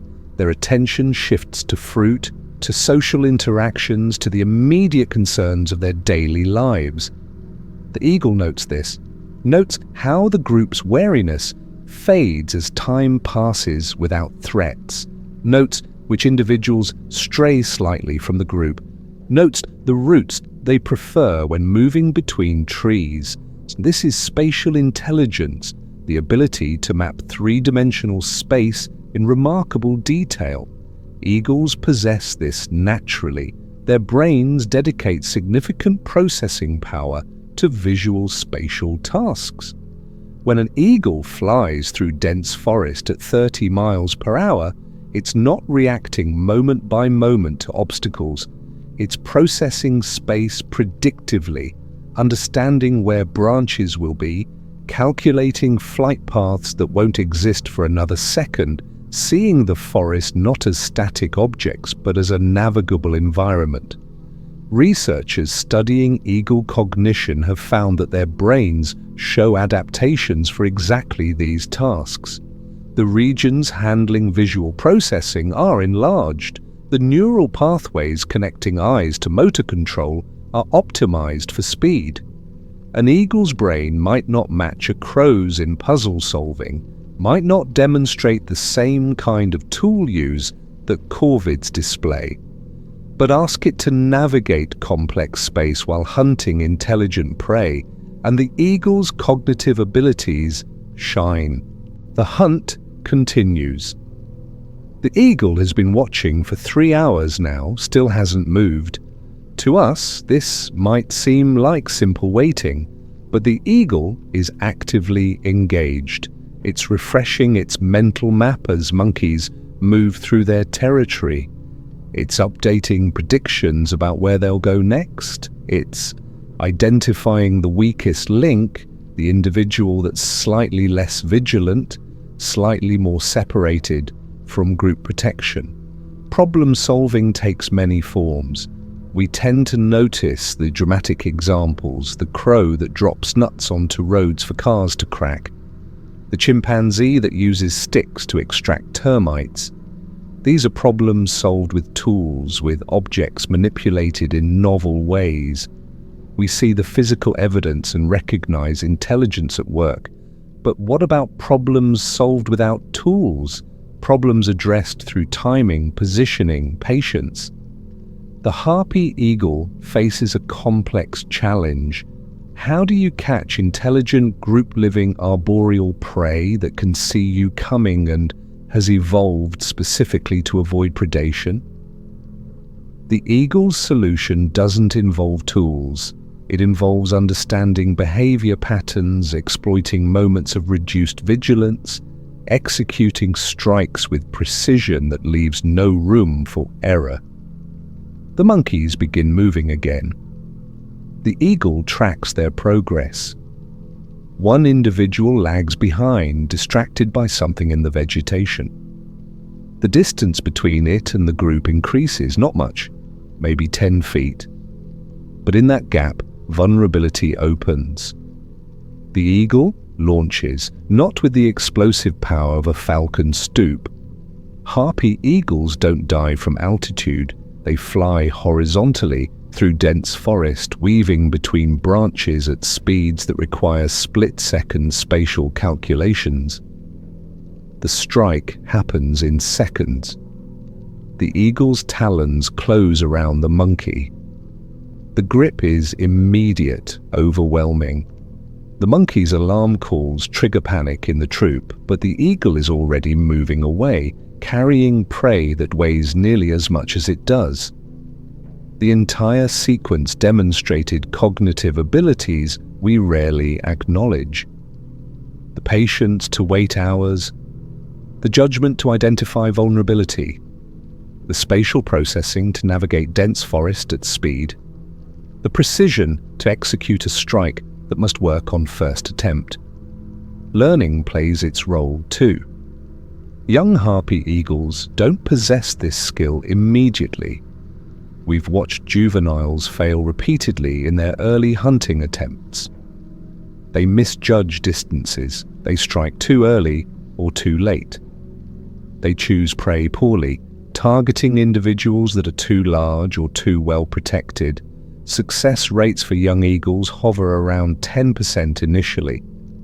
But they learn, each failure teaches something, each success reinforces effective strategies. This is intelligence through experience. The eagle doesn't have an instructor. No adult eagle teaches hunting techniques explicitly.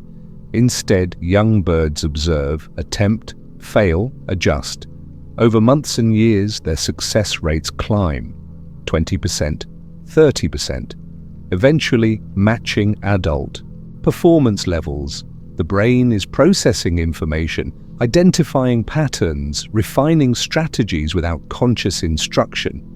Memory matters here. Eagles remember productive hunting locations. They recall which trees typically host prey. They recognize individual prey animals, understanding which are easier targets. When an eagle returns to hunt a territory it used yesterday, it's not starting from scratch. It's building on accumulated knowledge, on a mental map that grows richer with each visit. Compare this to corvids, birds famous for their intelligence.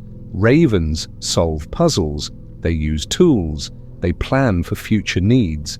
They demonstrate cognitive abilities that rival primates in some tasks. Eagles don't do these things. Put an eagle and a raven in front of a puzzle box with food inside, and the raven will likely figure it out faster. The eagle might not figure it out at all. But this doesn't mean eagles are less intelligent. It means their intelligence evolved for different purposes. Ravens are generalists, opportunistic feeders that benefit from flexible problem solving. Eagles are specialists, apex predators that need specific cognitive skills for hunting in complex environments. The intelligence that catches monkeys in dense forest isn't the same intelligence that opens puzzle boxes. Both are real. Both are sophisticated. They're just adapted to different challenges. Scientists who study bird cognition have identified several types of intelligence: social intelligence for navigating group dynamics, technical intelligence for manipulating objects, spatial intelligence for processing environmental information. Different species excel in different areas based on their ecological needs. Harpy eagles score highest on spatial and hunting-related tasks. Their brains are optimized for exactly what they need to survive. The afternoon moves toward evening. The eagle, having eaten earlier, now rests on a high perch. Its mate is somewhere nearby, perhaps at the nest, with their chick. Tomorrow both will hunt again. The daily cycle continues, each hunt a demonstration of cognitive abilities refined through millions of years of evolution. The eagle doesn't need tools, its body is the tool. Its brain is the guidance system. Together, they form a predatory package perfectly suited to life in the rainforest canopy. As darkness gathers, the eagle settles into stillness, its eyes half closed though it remains alert. The forest sounds change around it. Nocturnal animals begin moving. The eagle listens, processes these sounds, stores them as part of its environmental knowledge. Even at rest, the brain continues working, continues building the mental models that will guide tomorrow's hunt. Intelligence, in the end, means solving the problems your life presents. For a harpy eagle, those problems involve finding, catching, and killing prey in one of Earth's most complex environments. The solutions don't look like tool use or puzzle solving. They look like patience, like spatial processing, like understanding behavior patterns, like executing strikes that must succeed on first attempt. Different from how we often think about intelligence, but no less real, no less impressive, just adapted to a different kind of life, a different set of challenges, a different way of existing in the world. The stars begin appearing through gaps in the canopy. The eagle sleeps lightly, dreaming perhaps of tomorrow's hunt, of the territories it knows, of the patterns it has learned. The rainforest never truly goes quiet, but the eagle rests within it. Another day survived through abilities that evolution spent millions of years perfecting. Chapter 10. The forest is quiet in the early morning. Mist hangs between the trees. Somewhere in the canopy, a harpy eagle pair rests near their nest. The male shifts his position slightly. The female's head turns. They sit together in the soft light, surrounded by the gentle sounds of the awakening forest. These two eagles have been together for many years now, perhaps 10 years, perhaps 15. They've raised multiple chicks together. They've hunted this same territory through countless seasons. They know each other's patterns, each other's movements, each other's subtle signals.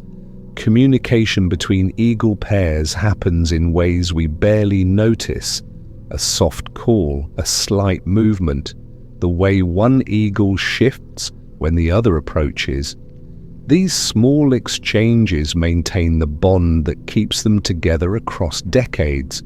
Not dramatic, not loud, just steady, consistent connection. When the male eagle brings food to the nest, he makes a gentle sound. Wee wee! Soft, brief. The female hears it from her perch nearby and responds with her own call. Lower in pitch, similar in pattern, she understands. He's returning. He has prey. She prepares to receive it, to feed their chick if one is present, or simply to acknowledge his return. These calls between mates serve multiple purposes. They announce presence, they coordinate activities, they maintain contact when eagles are separated by distance. When the forest is dense and visibility is limited, sound becomes the primary way partners stay connected. A call every few minutes, just to say, I'm here, you're not alone. Bill rubbing is another form of connection. When both eagles are at the nest together, they often gently tap their beaks against each other. It looks almost like a kiss. The motion is slow, careful. They rub their beaks along each other's heads, preening the feathers around the crest. This physical contact reinforces their bond, keeps them familiar with each other's presence, creates intimacy in a way that transcends sound. During nest building, which happens before each breeding season, the pair works together. The male brings large branches, the female arranges them. While they work, they chirp softly to each other, little sounds, barely audible beyond the immediate area, but meaningful to them. The chirping says, "I'm working with you, we're doing this together." Our partnership continues. Scientists who study eagle pairs have noticed that each couple develops slightly different patterns. One pair might call more frequently, another might rely more on visual signals. The specifics vary, but the underlying purpose remains constant. Stay connected, maintain the bond, work together toward shared goals. When eggs are being incubated, communication continues. The incubating eagle, usually the female, sits quietly on the nest. The male perches nearby, watching, waiting. Every few hours they switch. The transition involves soft vocalizations. The male approaches, he calls, the female answers. She stands, moves aside, he settles onto the eggs. She flies off to hunt or rest. The exchange happens smoothly, coordinated through years of practice.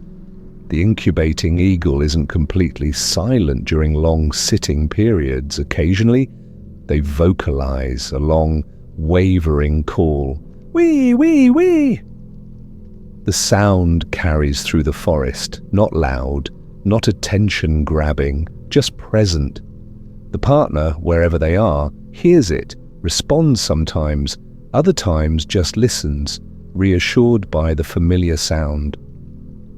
These vocalizations differ from territorial calls or alarm calls. They're softer, more personal. They're meant for one specific eagle, the partner who knows their voice, who understands the subtle variations in tone and pattern. A language developed between two individuals over years of shared experience. When night falls, both eagles typically roost near each other, not always on the same branch. Sometimes separated by 50 feet or more, but close enough to hear each other's occasional calls. The darkness makes visual communication impossible. Sound becomes everything. A soft call in the night. An answer. Both eagles know where the other is. Both can rest easier for that knowledge. During the chick rearing period, the pair's communication intensifies slightly. More frequent calls, more coordination needed. The male hunts more often, bringing food back regularly. Each return involves vocal exchange. The female tears meat for the chick, talking softly to it. The male watches from nearby, occasionally calling. The family unit functions through these constant small interactions. As the chick grows older and begins making its own sounds, the parents respond with their calls, teaching through example. The young eagle learns the patterns of adult communication by listening, by being immersed in these sounds from hatching onward. By the time it leaves the nest, it knows the basic vocabulary of eagle communication. Not perfectly, that takes years, but the foundation is there. When eagles have been together for many years, their communication becomes even more subtle. They need fewer calls to coordinate. They anticipate each other's movements. The female knows when the male is about to leave to hunt based on small postural changes. The male knows when the female needs him to take over incubation before she calls. Years of partnership create understanding that goes beyond explicit signals. This isn't unique to eagles. Many animals that form long-term pair bonds develop these subtle communication systems. But in eagles, where pairs might stay together for 20 or 30 years, the depth of communication becomes remarkable. They're not just following instinct, they're interacting with a specific individual they've known for decades. Sometimes pairs perch together for hours without calling at all. They simply sit, side by side, watching the forest. This shared silence is itself a form of communication. Comfort in each other's presence. No need for constant vocalization, just being together, sharing space, existing as a bonded pair. The forest around them continues its endless cycle. Day becomes evening, evening becomes night. Night gives way to dawn. Through it all, the eagle pair maintains their routines, their quiet exchanges, their gentle calls, their physical closeness when circumstances allow. The bond between them, built over years, maintained through consistent small interactions. When one eagle eventually dies, whether from age or accident or illness, the surviving partner often remains in their shared territory. They continue the same patterns, but alone now. Sometimes they call into the empty forest. No answer comes eventually. Many find new mates. The cycle begins again. New patterns develop with a new partner, but the first bond those years together shaped how they understand partnership, how they communicate, how they exist as part of a pair. The sun moves across the sky. Light shifts through the canopy. The male eagle makes a soft sound. The female responds. Another day in a life of partnership. Another small exchange in a relationship measured in years. The calls continue. Soft. Steady. A conversation that spans decades, carried out in moments, in gentle sounds that blend with the forest's endless music. As evening approaches, both eagles settle into their roosting positions. The calling slows, becomes occasional, finally stops. They rest. Tomorrow will bring the same patterns, the same gentle coordination, the same quiet bond that has sustained them through countless days and nights. The forest grows dark around them, but they remain together, silent now, but connected still. Partners in the endless rhythm of survival, of raising young, of simply being alive together in this vast green world. Chapter 11. The rainforest changes slowly. Trees grow for decades, vines climb year by year. The canopy shifts gradually as old giants fall and new ones rise to take their place. In this slow rhythm, the harpy eagle has lived for thousands of years. But something has changed in recent times, something that moves faster than the forest's natural pace. Scientists estimate that only 50,000 harpy eagles remain across their entire range. From southern Mexico through Central America across the Amazon down into northern Argentina, 50,000 birds spread across millions of square miles of forest. That sounds like a substantial number perhaps, but it isn't. Not for a species that once lived throughout these regions in much greater abundance. The number continues declining. Each year, fewer eagles occupy the forests. In some countries, they've disappeared entirely. El Salvador no longer hosts harpy eagles. Costa Rica has only occasional visitors, birds that wander from neighboring areas. Even in Panama, where the eagle is the national bird, only a few hundred remain. The stronghold is the Amazon. Brazil still maintains the largest population, but even there the eagles grow scarcer. The forest is disappearing. That's the core of the problem. Harpy eagles need large territories. A breeding pair requires many square miles of intact forest. They hunt the canopy and they nest in the tallest trees. When forests are cut, when logging removes the emergent trees, when agriculture fragments continuous habitat into isolated patches, the eagles lose what they need to survive. Deforestation happens in patterns, roads cut through virgin forest.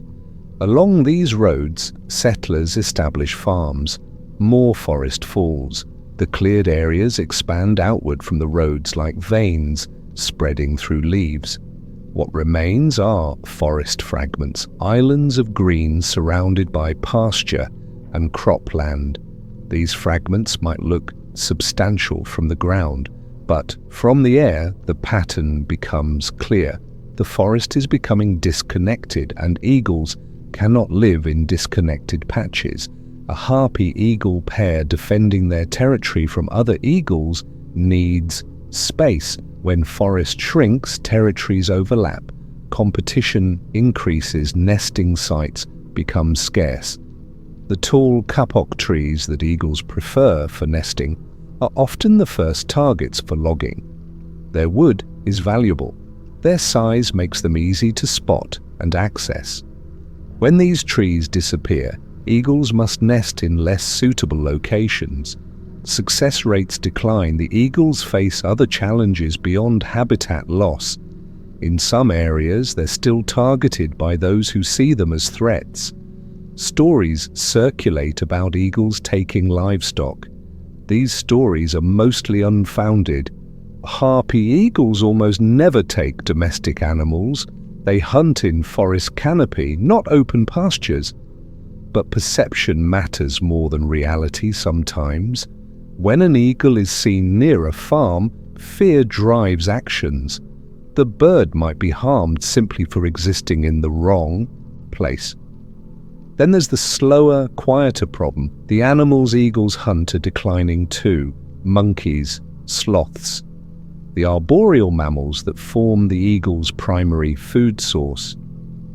These animals need healthy forests. They need fruit trees. They need connected habitats for moving between feeding areas. As forests shrink and fragment, prey populations decline. Eagles that remain in degraded habitat find less food. Chicks might starve.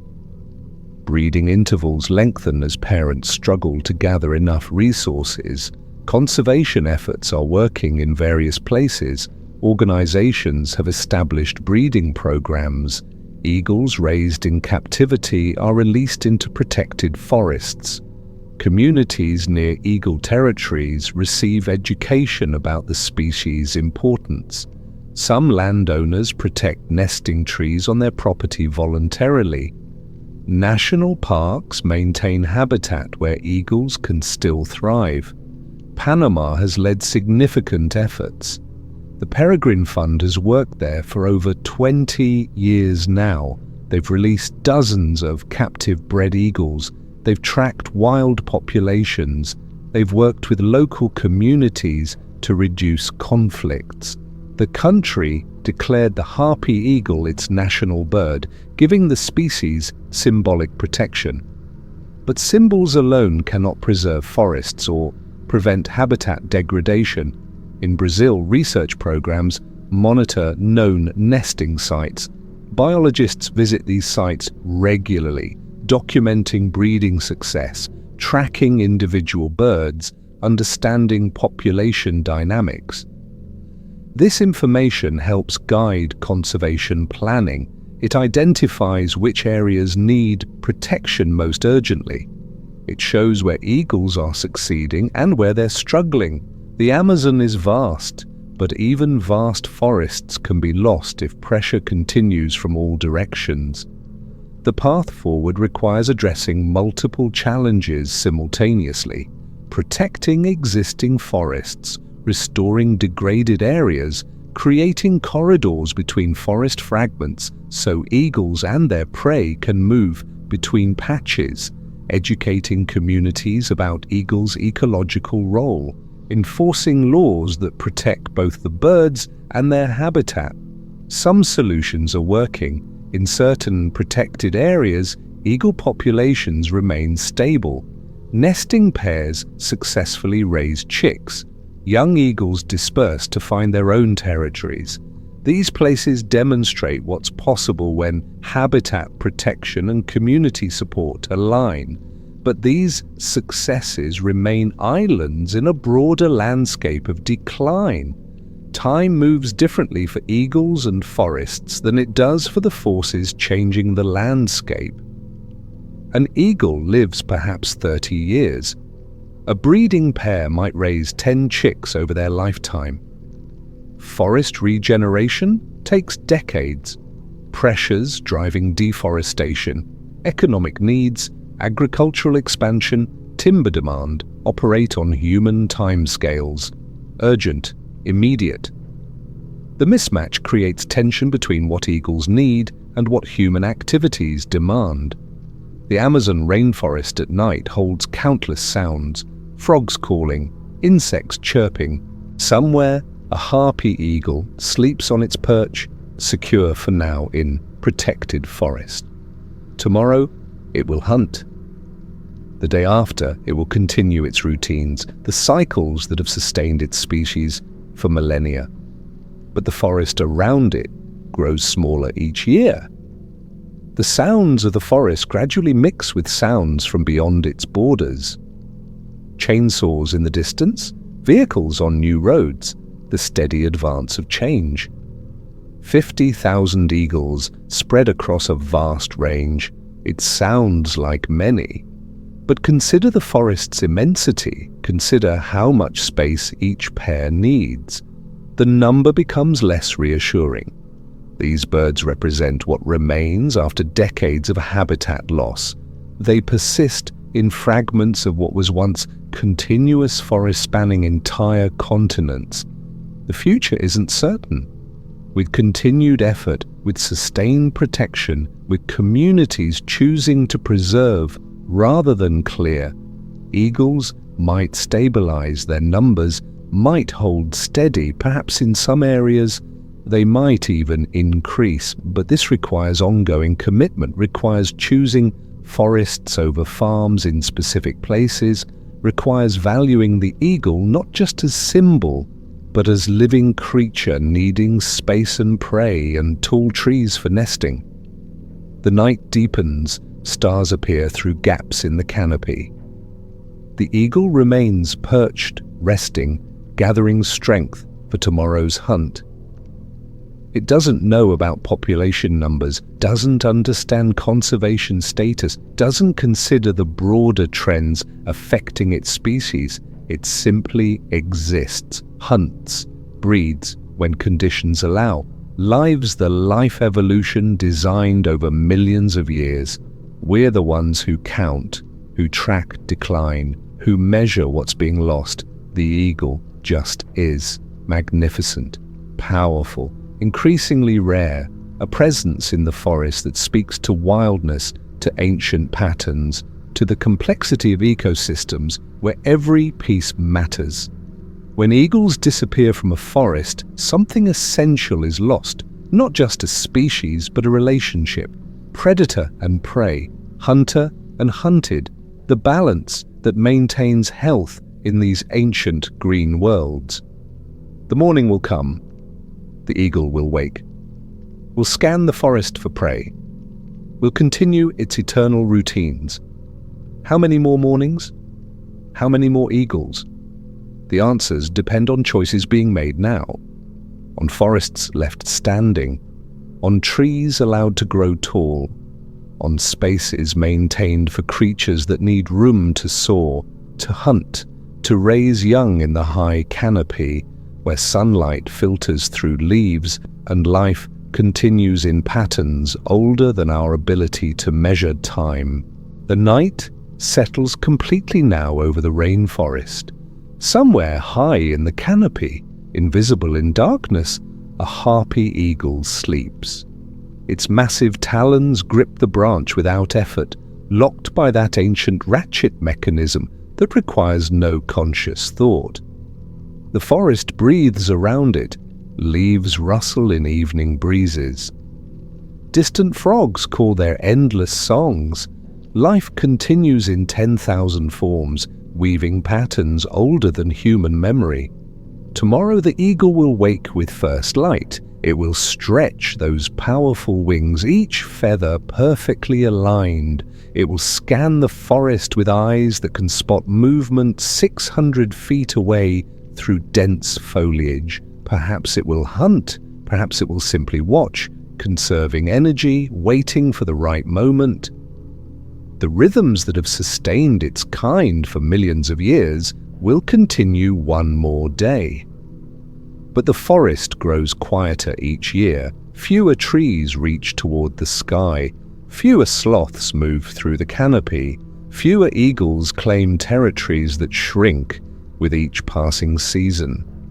The ancient patterns persist, but the stage grows smaller. The players fewer, the future less certain. We've journeyed through the Harpy Eagle's world tonight. We've seen vision that defies explanation, talons that crush bone, partnerships that span decades. We've watched them build massive nests in the highest trees, raise single chicks through year-long childhoods, communicate in whispers only their mates understand. We've touched the deep time of their dinosaurian origins, heard the stories indigenous peoples told around fires, witnessed intelligence that needs no tools to solve the problems of survival. These eagles aren't just birds, they're living connections to ancient forests, to times when wilderness stretched unbroken across continents. They're reminders that power and patience can coexist, that dedication to partnership can last lifetimes, that some things in nature simply work when given space to unfold naturally. The mist will gather before dawn, it will hang between the trees, like breath made visible. The eagle will remain motionless through these hours, dreaming perhaps of flights through green corridors, of successful hunts, of chicks raised in years past.